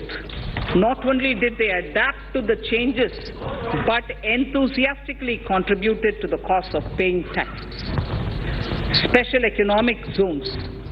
In part A of my speech, I have referred to the proposed reforms in SEZs. Alongside, we will also undertake reforms in customs administration of SEZs, and it shall henceforth be fully IT-driven and function on the customs national portal with a focus on higher facilitation and with only risk-based checks. This will ease doing business by SEZ units considerably. This reform shall be implemented by 30th September 2022. Customs reforms and duty rate changes. Customs administration has reinvented itself over the years through liberalized procedures and infusion of technology. Faceless customs has been fully established. During COVID-19 pandemic, customs formation have done exceptional frontline work against all odds, displaying agility and purpose. Customs reforms have played a very vital role in domestic capacity creation, providing level playing field to our MSMEs, easing the raw material supply side constraints, enhancing ease of doing business, and being an enabler to other policy initiatives such as PLI and phased manufacturing plans. My proposal on customs side are aligned to these objectives. Project imports and capital goods. National Capital Goods Policy 2016 aims at doubling the production of capital goods by 2025.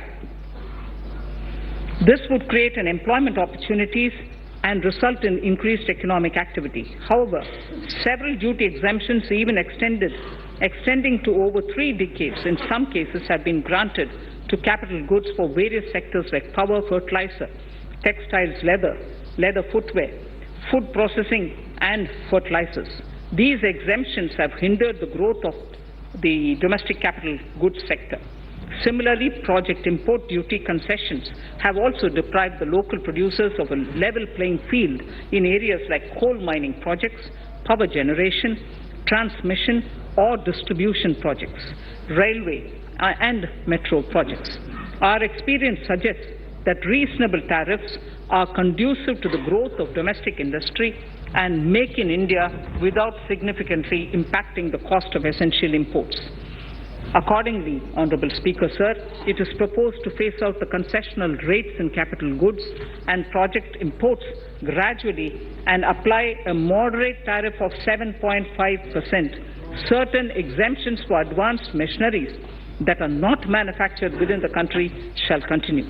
A few exemptions are being introduced on inputs like specialized castings, ball screw, and linear motion guide to encourage domestic manufacturing of capital goods. In the last two budgets, we have rationalized several customs exemptions. We have once again carried out an extensive consultation, including by crowdsourcing. As a result of these consultations, more than 350 exemption entries are proposed to be gradually phased out. These include exemptions on certain agricultural produce,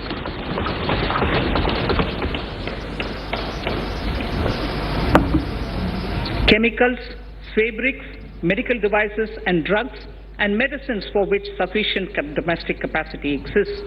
Further, as a simplification measure, several concessional rates are being incorporated in the customs tariff schedule itself instead of prescribing them through various notifications. This comprehensive review will simplify the customs rate and tariff structure, particularly for sectors like chemicals, textiles, and metals, and minimize disputes. Removal of exemption on items which are or can be manufactured in India and providing concessional duties on raw material that go into manufacturing of intermediate products will go many a step forward in achieving our objective of Make in India and Atmanirbhar Bharat. I shall now take up specific sector-specific proposals. Electronics.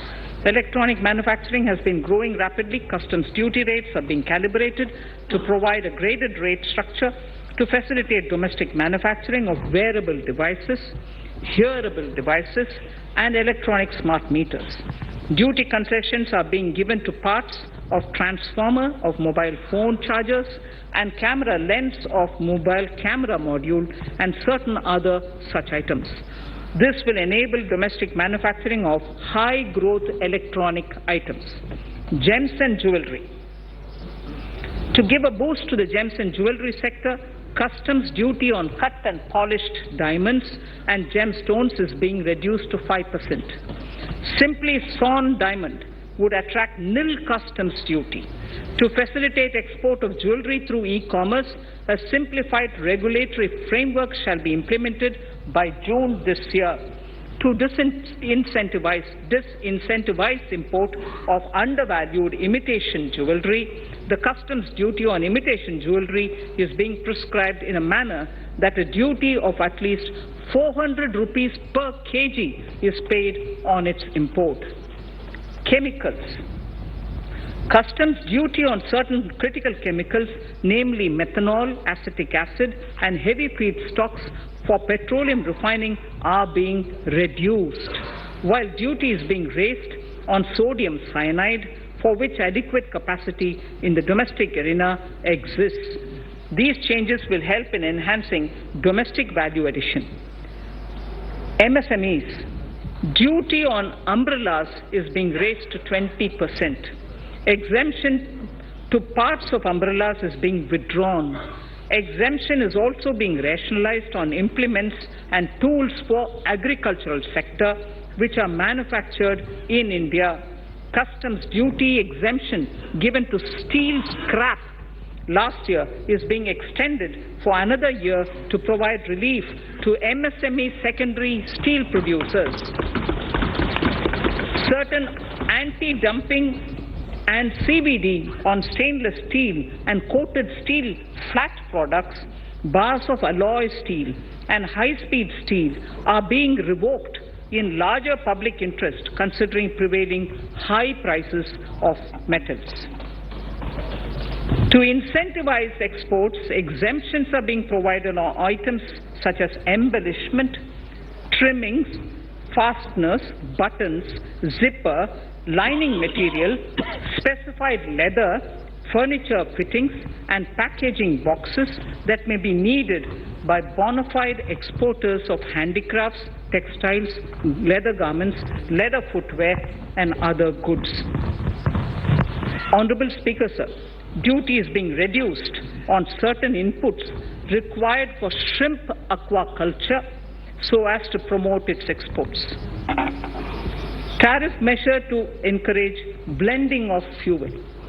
Blending of fuel is a priority for this government. To encourage the efforts for blending of fuel, unblended fuel shall attract an additional differential excise duty of ₹2 per litre from first day of October 22. A few other changes are being made in duty rates, customs, tariff and customs law, the details of which are there in the finance bill. Mr. Speaker, sir, with these words, I commend the budget to this august House. Thank you. Item number 2, Srimati Nirmala Sitharaman ji.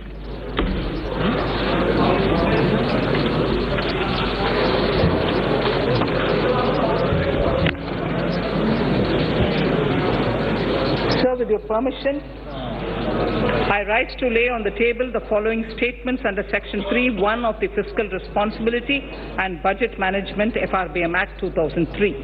Medium-term fiscal policy cum fiscal policy strategy statement and macroeconomic framework statement. Item number 3, Vitt Videk 2020, Nirmala Sitharaman ji. Sir, item number 3, Finance Bill. Sir, with your permission, I rise to move for leave to introduce the Finance Bill 2022. प्रश्न है कि वित्त विधेयक को पुनर्स्थापित करने की अनुमति प्रदान की जाए। जो सदस्य इसके पक्ष में हाँ कहें, जो सदस्य विरोध में ना कहें, मेरे विचार में निर्णय हाँ वालों के पक्ष में, हाँ वालों के पक्ष में। माननीय मंत्री जी, वित्त विधेयक को पुनर्स्थापित करें। Sir, I introduce the bill. सभा की कार्रवाई कल बुधवार दिनांक 2 फरवरी 2022 को 4:30 बजे तक के लिए स्थगित की जाती है।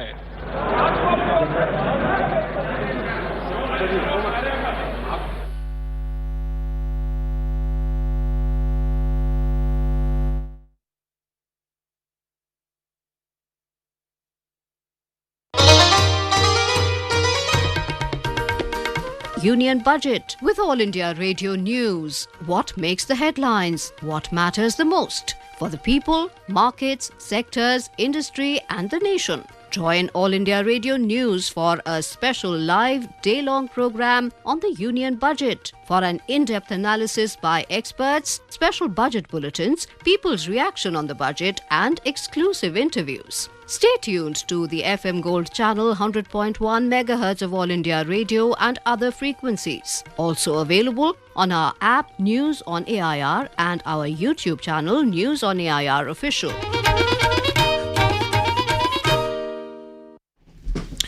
You are listening on All India Radio, the presentation of the Union Budget by the Honourable Finance Minister Nirmala Sitharaman, and now we have a special bulletin regarding that.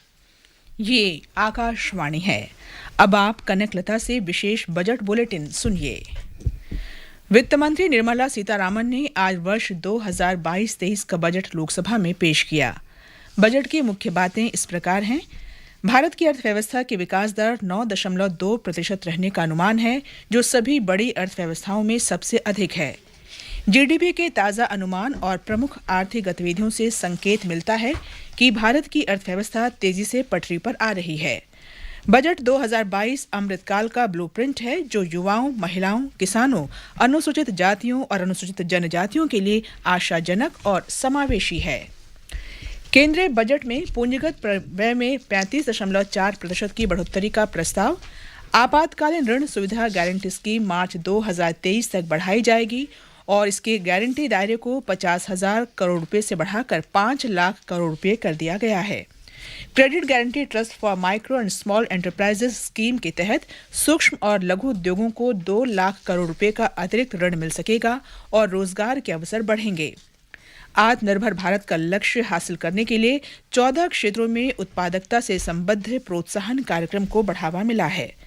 सार्वजनिक क्षेत्र के उद्यम नीलांचल इस्पात निगम लिमिटेड के कार्यनीतिक साझेदार का चयन कर लिया गया है। भारतीय जीवन बीमा निगम का पब्लिक इशू शीघ्र आएगा।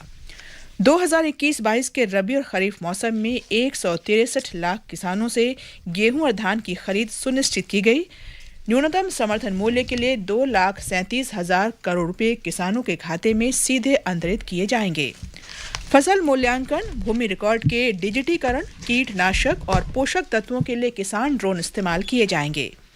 44,605 करोड़ रुपए की अनुमानित लागत से केन बेतवा नदी संपर्क परियोजना लागू की जाएगी। अगले 3 वर्ष में 400 वंदे भारत रेलगाड़ियों का विकास और विनिर्माण किया जाएगा। स्थानीय व्यापारियों और आपूर्ति श्रृंखलाओं की सहायता के लिए एक स्टेशन एक उत्पाद कार्यक्रम को लोकप्रिय बनाया जाएगा। अगले 3 वर्षों में 100 पीएम गतिशक्ति कार्गो टर्मिनलों के लिए मल्टी मॉडल लॉजिस्टिक्स सुविधाएं विकसित की जाएंगी। 2022-23 में एक्सप्रेसवे के लिए प्रधानमंत्री गतिशक्ति मास्टर प्लान तैयार किया जाएगा ताकि लोगों और सामान की आवाजाही तेज की जा सके। 25,000 किलोमीटर लंबी सड़कों के साथ 2022-23 में राष्ट्रीय राजमार्ग नेटवर्क का विस्तार होगा। हर घर नल से जल योजना के तहत 2022-23 में 3 करोड़ 80 लाख नए परिवार शामिल करने का लक्ष्य, 60,000 करोड़ रुपए आवंटित। प्रधानमंत्री आवास योजना के तहत शहरी और ग्रामीण क्षेत्रों में 2022-23 में 80 लाख मकान तैयार किए जाएंगे। पूर्वोत्तर क्षेत्र में पूर्वोत्तर परिषद के जरिए लागू किए जाने के लिए प्रधानमंत्री विकास पहल कार्यक्रम की घोषणा। सीमावर्ती गांवों में संचार सुविधाएं बढ़ाने के लिए नया सशक्त ग्राम कार्यक्रम शुरू किया जाएगा। पीएमई विद्या के अंतर्गत 1 क्लास 1 टीवी चैनल कार्यक्रम का विस्तार 12 से बढ़ाकर 200 टीवी चैनलों पर किया जाएगा। देश भर में विश्व स्तरीय गुणवत्तापूर्ण शिक्षा के लिए डिजिटल विश्वविद्यालय की स्थापना की जाएगी। सक्षम आंगनबाड़ी मिशन के तहत 2 लाख आंगनबाड़ियों को उन्नत बनाया जाएगा। सरकार अनुसूचित वाणिज्यिक बैंकों के माध्यम से देश के 75 जिलों में 75 डिजिटल बैंकिंग इकाइयां स्थापित करेगी। वित्त वर्ष 2022-23 में चिप और नवीनतम प्रौद्योगिकी युक्त ई पासपोर्ट जारी किए जाएंगे। 5G मोबाइल सेवाओं के लिए इस वर्ष स्पेक्ट्रम नीलामी का प्रस्ताव। सौर ऊर्जा क्षेत्र में घरेलू विनिर्माण को बढ़ावा देने के लिए PLI योजना के अंतर्गत 19,500 करोड़ रुपए का अतिरिक्त आवंटन। रिजर्व बैंक वित्त वर्ष 2022-23 से ब्लॉकचेन और अन्य प्रौद्योगिकी का उपयोग करते हुए डिजिटल रुपया जारी करेगा। केंद्रीय बजट में पूंजीगत परिव्यय में 35.4% की बढ़ोतरी का प्रस्ताव। आपातकालीन ऋण सुविधा गारंटी स्कीम मार्च 2023 तक बढ़ाई जाएगी और इसके गारंटी दायरे को 50,000 करोड़ रुपए से बढ़ाकर 5 लाख करोड़ रुपए कर दिया गया है।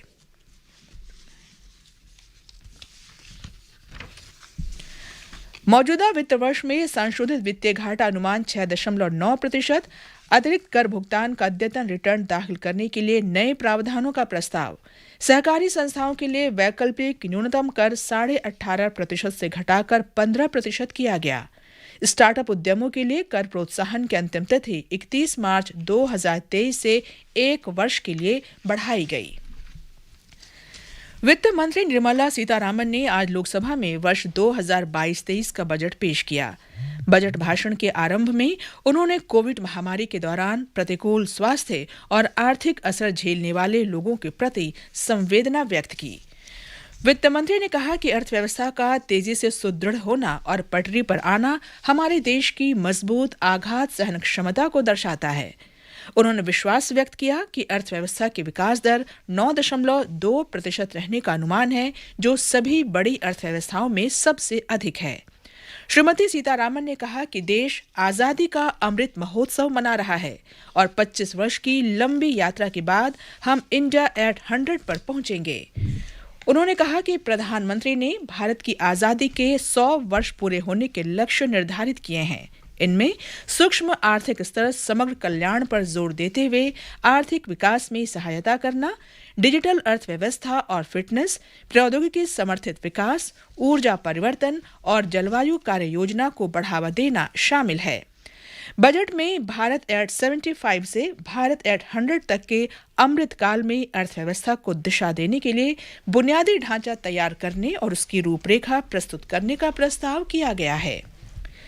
वित्त मंत्री ने कहा कि सरकार वर्ष 2014 से नागरिकों, विशेष रूप से गरीबों और हाशिए पर रह रहे लोगों को सशक्त बनाने पर जोर दे रही है। इन उपायों में उन कार्यक्रमों को शामिल किया गया है जिनसे लोगों को घर, बिजली, रसोई गैस और पेयजल मिला है। उन्होंने सरकार की 4 प्राथमिकताएं बताईं: पीएम गतिशक्ति, समावेशी विकास, उत्पादकता में वृद्धि और निवेश, उदीयमान अवसर, ऊर्जा परिवर्तन और जलवायु कार्य योजना तथा निवेश का वित्त पोषण।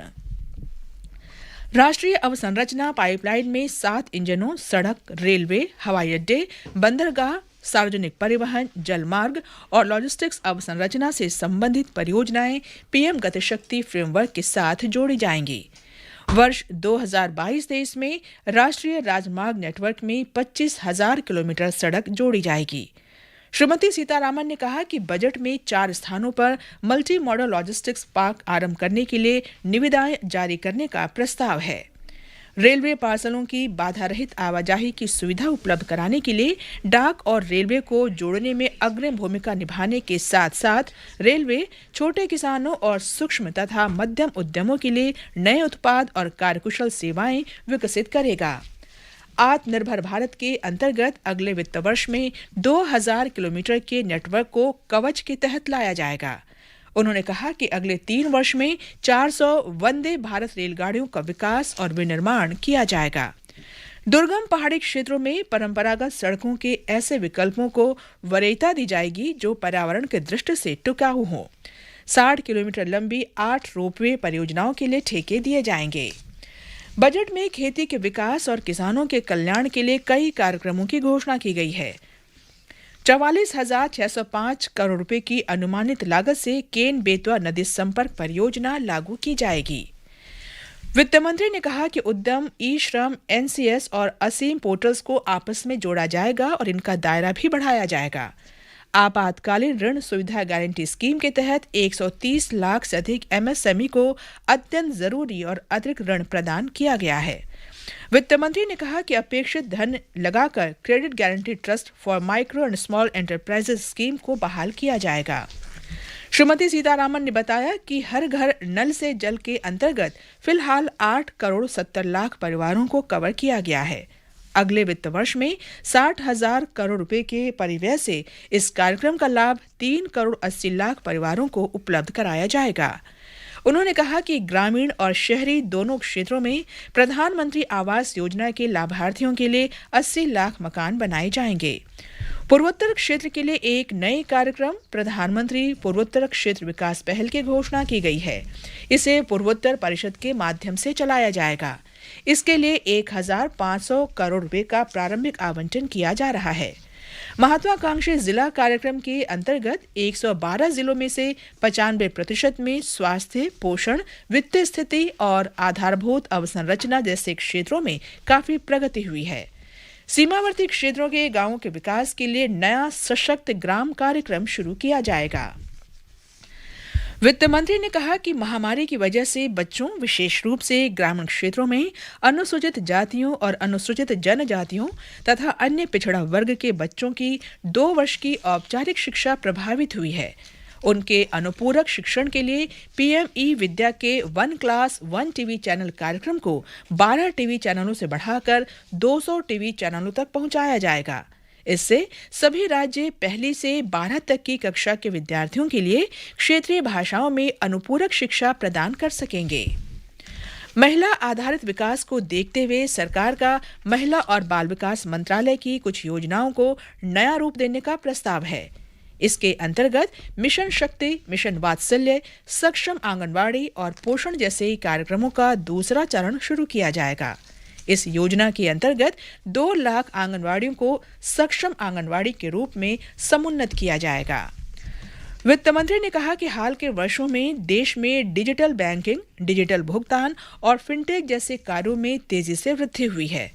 अनुसूचित वाणिज्यिक बैंकों द्वारा देश के 75 जिलों में 75 डिजिटल बैंकिंग इकाइयों का गठन किया जाएगा। नई कंपनियों के शीघ्र पंजीकरण के लिए सूचना प्रौद्योगिकी आधारित तंत्र की स्थापना का प्रस्ताव किया गया है। दिवाला और ऋण शोधन अक्षमता संहिता को प्रभावी बनाने के लिए आवश्यक संशोधनों का भी प्रस्ताव है। युवाओं को बड़ी संख्या में रोजगार उपलब्ध कराने के लिए एनिमेशन, विजुअल इफेक्ट्स, गेमिंग और कॉमिक्स सेक्टर को मजबूत करने और घरेलू क्षमता निर्माण के तौर तरीकों की सिफारिश के लिए एक संवर्धन कार्यबल गठित करने का प्रस्ताव किया गया है। निजी दूरसंचार प्रदाताओं द्वारा 5G मोबाइल सेवा लागू करने के लिए इस वर्ष आवश्यक स्पेक्ट्रम नीलामी की जाएगी। ग्रामीण और दूरदराज के क्षेत्रों में सस्ते ब्रॉडबैंड और मोबाइल सेवा प्रसार के लिए सामूहिक सेवा दायित्व कोष के तहत वार्षिक संग्रह का 5% आवंटित किया जाएगा। वित्त मंत्री ने कहा कि सरकार निर्यात कम करने और सशस्त्र बलों के लिए उपकरण निर्माण में आत्मनिर्भरता बढ़ाने के लिए घरेलू उद्योग के लिए पूंजीगत खरीद को बढ़ाकर 68% करने जा रही है। वित्त मंत्री ने अपने बजट भाषण में कर राहतों की घोषणा महाभारत के शांति पर्व के श्लोक को उद्धृत करते हुए की। राजा को किसी भी प्रकार की ढिलाई न करते हुए और धर्म के अनुरूप करों का संग्रहण करने के साथ साथ राजधर्म के अनुसार शासन करके लोगों के योगक्षेम यानी कल्याण के लिए अवश्य व्यवस्थाएं करनी चाहिए। बजट में दिव्यांगजन के लिए कर राहत की घोषणा की गई है। केंद्रीय बजट में करदाताओं को अद्यतन विवरणी दाखिल करने के नए प्रावधान का प्रस्ताव किया गया है। बजट में सहकारी समितियों के लिए वैकल्पिक न्यूनतम कर और अधिभार की दर कम की गई है। अब उन्हें भी कंपनियों के समान 15% की दर से भुगतान की अनुमति देने का प्रावधान किया गया है। नवनिर्मित विनिर्माण कंपनियों के लिए रियायती कर व्यवस्था को 31 मार्च 2023 से 31 मार्च 2024 तक बढ़ाने का प्रस्ताव है। वर्चुअल डिजिटल परिसंपत्तियों के हस्तांतरण से हुई आय पर 30% की दर से कर लेने के उपबंध का प्रस्ताव किया गया है। स्थल पर ही कर कटौती यानी TDS प्रावधानों को युक्ति संगत बनाने का प्रस्ताव है। वित्त मंत्री ने महामारी के बावजूद GST राजस्व में बढ़ोतरी के लिए करदाताओं की सराहना की। बजट में विशेष आर्थिक जोन में सुधारों का भी प्रस्ताव है। इसका सीमा शुल्क प्रशासन पूरी तरह IT संचालित होगा और बेहतर सुविधाओं के साथ सीमा शुल्क के राष्ट्रीय पोर्टल पर कार्य करेगा। ये सुधार 30 सितंबर 2022 से लागू किए जाएंगे। सीमा शुल्क सुधार और शुल्क दर में बदलाव का भी प्रस्ताव है। वित्त मंत्री ने कहा कि सीमा शुल्क प्रशासन ने कोविड महामारी के दौरान असाधारण कार्य किया। सीमा शुल्क छूट को युक्ति संगत बनाने और 350 से अधिक रियायतों को धीरे धीरे हटाए जाने का प्रस्ताव है। जो वस्तुएं भारत में ही बनाई जा सकती हैं, उनके लिए छूट हटाने और कच्चे माल पर रियायती शुल्क लगाने से मेक इन इंडिया और आत्मनिर्भर भारत के लक्ष्य को हासिल करने में मदद मिलेगी। बजट 2022-23 में इलेक्ट्रॉनिक विनिर्माण को बढ़ावा देने के लिए सीमा शुल्क दरों में संशोधन का प्रस्ताव है। रत्न आभूषण क्षेत्र को बढ़ावा देने के लिए तराशे गए हीरे और रत्नों पर सीमा शुल्क कम करके 5% किया जा रहा है। काटे गए हीरे पर 0 सीमा शुल्क लगेगा। कुछ अत्यंत महत्वपूर्ण रसायनों और पेट्रोलियम परिशोधन सामग्री पर सीमा शुल्क कम करने जबकि सोडियम साइनाइड पर बढ़ाने का प्रस्ताव है। केंद्रीय बजट में सूक्ष्म, लघु और मध्यम उद्यमों को बढ़ावा देने के लिए अनेक प्रस्ताव किए गए हैं। छातों पर शुल्क बढ़ाकर 20% करने और इसके कल पुर्जों पर छूट वापस लेने का प्रस्ताव है। देश में बनने वाले कृषि उपकरणों पर छूट को युक्ति संगत बनाया जा रहा है। लोहे के कर्तनों पर पिछले वर्ष दी गई सीमा शुल्क छूट और 1 वर्ष के लिए बढ़ाई जा रही है। स्टेनलेस स्टील, इस्पात की छड़ों और हाई स्पीड स्टील पर डंपिंग रोधी और सीवीडी लोकहित में समाप्त की जा रही है। निर्यात को प्रोत्साहन देने के लिए वित्त मंत्री ने छूट का प्रावधान किया है। इसके साथ ही विशेष बजट बुलेटिन समाप्त हुआ। Union Budget with All India Radio News. What makes the headlines? What matters the most? For the people, markets, sectors, industry and the nation. Join All India Radio News for a special live day-long program on the Union Budget for an in-depth analysis by experts, special budget bulletins, people's reaction on the budget and exclusive interviews. Stay tuned to the FM Gold channel 100.1 MHz of All India Radio and other frequencies. Also available on our app News on AIR and our YouTube channel News on AIR Official.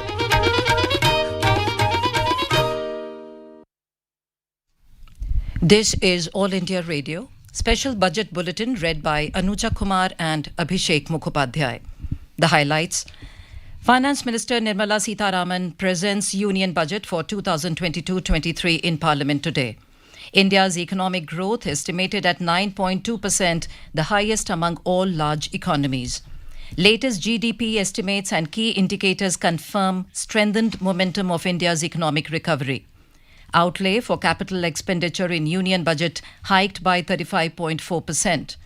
Emergency Credit Line Guarantee Scheme ECLGS extended up to March 2023. The guarantee cover will be expanded by 50,000 crore rupees. Additional credit of 2 lakh crore rupees for MSME to be provided under Credit Guarantee Trust for micro and small enterprises. Productivity-linked incentive in 14 sectors for achieving the vision of Atmanirbhar Bharat will be strengthened. The procurement of wheat and rice from 163 lakh farmers in Rabi and Kharif seasons 2021-22 has ensured rupees 2.37 lakh crore direct payment of MSP value to their accounts. Use of Kisan drones to be promoted for crop assessment, digitization of land records, spraying of insecticides and nutrients. Implementation of the Ken-Betwa link project at an estimated cost of 44,605 crore rupees to be taken up. 400 new generation Vande Bharat trains to be developed over the next 3 years. One station, one product concept to be popularized to help local businesses and supply chains. 100 PM Gati Shakti cargo terminals for multimodal logistics facilities to be developed during the next 3 years. PM Gati Shakti Master Plan for expressways to be formulated in 2022-23 to facilitate faster movement of people and goods. National Highway Network to be expanded by 25,000 kilometers in 2022-23. Allocation of 60,000 crore rupees made for Har Ghar Nal Se Jal to cover 3.8 crore households in 2022-23. 80 lakh houses to be completed in 2022-23 under PM Awas Yojana, both rural and urban. A new Vibrant Villages program to be launched to cover border villages with sparse population, limited connectivity and less infrastructure. 2 lakh Anganwadis to be upgraded under the Saksham Anganwadi mission. A new scheme, Prime Minister's Development Initiative for Northeast, PM Divine, to be implemented through the Northeastern Council. One Class, One TV channel program of PM E-Vidya to be expanded from 12 to 200 TV channels. A digital university to be established to provide access to students across the country for world-class quality universal education. Government to set up 75 digital banking units in 75 districts of the country by scheduled commercial banks. 100% of post offices to be brought under the core banking system. Digital rupee using blockchain and other technologies to be issued by RBI from 2022-23. E-passports using embedded chip and futuristic technology to be rolled out in 2022-23. Auction of spectrum for rollout of 5G mobile services to be taken up in 2022. Additional 19,500 crore rupees allotted under PLI scheme to give a fillip to domestic manufacturing in solar power. Revised fiscal deficit during current year is estimated at 6.9%. New provision introduced for taxpayers to file an updated return on payment of additional tax. Alternate minimum tax for cooperative societies reduced from 18.5 to 15%. Last date for tax incentive for startups extended by 1 year from 31st March 2023. Customs duty on cut and polished diamonds and gemstones is being reduced to 5%. Customs duty exemption given to steel scrap last year is being extended for another year. Outlay for the scheme for financial assistance to states for capital investment is being enhanced from 10,000 crore rupees in the budget estimates to 15,000 crore rupees. Virtual digital asset to be taxed at the rate of 30%. And surcharge on long-term capital gains arising on transfer of any type of assets to be capped at 15%. Finance Minister Nirmala Sitharaman presented the budget for 2022-23 in Parliament today. Presenting a second successive paperless budget, the Finance Minister said the country is marking Azadi Ka Amrit Mahotsav and has entered into Amrit Kal, the 25-year-long lead-up to India at 100. The Prime Minister in his Independence Day address had set out the vision for India at 100, and by achieving certain goals during the Amrit Kal, the government aims to attain the vision. She outlined the goals as complementing the macroeconomic level growth focus with a microeconomic level all-inclusive welfare focus, with public capital investment helping to crowd in private investment. Ms. Sitharaman expressed her empathy for those who had to bear adverse health and economic effects of the pandemic. She said, with the accelerated improvement of health infrastructure in the past 2 years, the country is in a strong position to withstand challenges. Budget 2022-23 reflects firm commitment of the government to boost economic growth by investing in infrastructure development. This is substantiated by increase in capital expenditure by 35.4%, that is over 1,96,000 crore rupees over the budgetary estimate of 2021-22. Under the budget, the total resources been transferred to the states is 16,11,781 crore rupees. Latest GDP estimates and movement in key economic activity indicators confirm strength and momentum of India's economic recovery. India's nominal GDP is expected to grow by 11.1% in the financial year 2022-23 over 2021-22, the Finance Minister said. In the railway sector, the Minister said one station, one product concept will be popularized to help local businesses and supply chains. Multi-modal connectivity between mass urban transport and railway stations will be facilitated on priority. The Minister said capacity in planning, design, financing, including innovative ways and implementation management of the PM Gati Shakti infrastructure projects will be ramped up. Under PM Divine program, 1,500 crore rupees has been allotted. The construction of Aizawl bypass on the western side will be done at a cost of 500 crore rupees. The Minister said multi-modal logistics parks at 4 locations through PPP mode will be implemented in 2022-23. National Digital Health Ecosystem to be rolled out and National Tele Mental Health Program to be launched for quality counselling, the Minister said. Ms. Sitharaman said 2 lakh Anganwaris to be upgraded to Saksham Anganwari. To give boost to digital banking by post offices, 100% of post offices to be brought under the core banking system. The Minister said government is keen on promoting chemical-free natural farming, starting with farmers' lands close to River Ganga. It also envisages to promote post-harvest value addition, consumption and blending of millet products. In 2022, entire network of 1.5 lakh post offices will come on the core banking system, enabling financial inclusion and access to accounts through net banking, mobile banking and ATMs. It will also provide online transfer funds between post office accounts and bank accounts. This will be helpful especially for farmers and senior citizens in rural areas, enabling interoperability and financial inclusion. To mark 75 years of independence, 75 digital banking units will be set up in 75 districts across the country by scheduled commercial banks. The move will ensure that the benefits of digital banking reach every nook and corner of the country in a consumer-friendly manner. E-passports using embedded chip and futuristic technology will be issued in 2022-23 to enhance convenience for the citizens in their overseas travel. A battery swapping policy will be launched in view of the constraint of space in urban areas for setting up charging stations for electric vehicles. The interoperability standards to improve efficiency in the EV ecosystem will be formulated. The private sector will be encouraged to develop sustainable and innovative business models for battery or energy as a service. For efficient use of land resources, states will be encouraged to adopt unique land parcel identification number to facilitate IT-based management of records. One Nation, One Registration software will be promoted under NGDRS. It will be the uniform process for registration and anywhere registration of deeds and documents.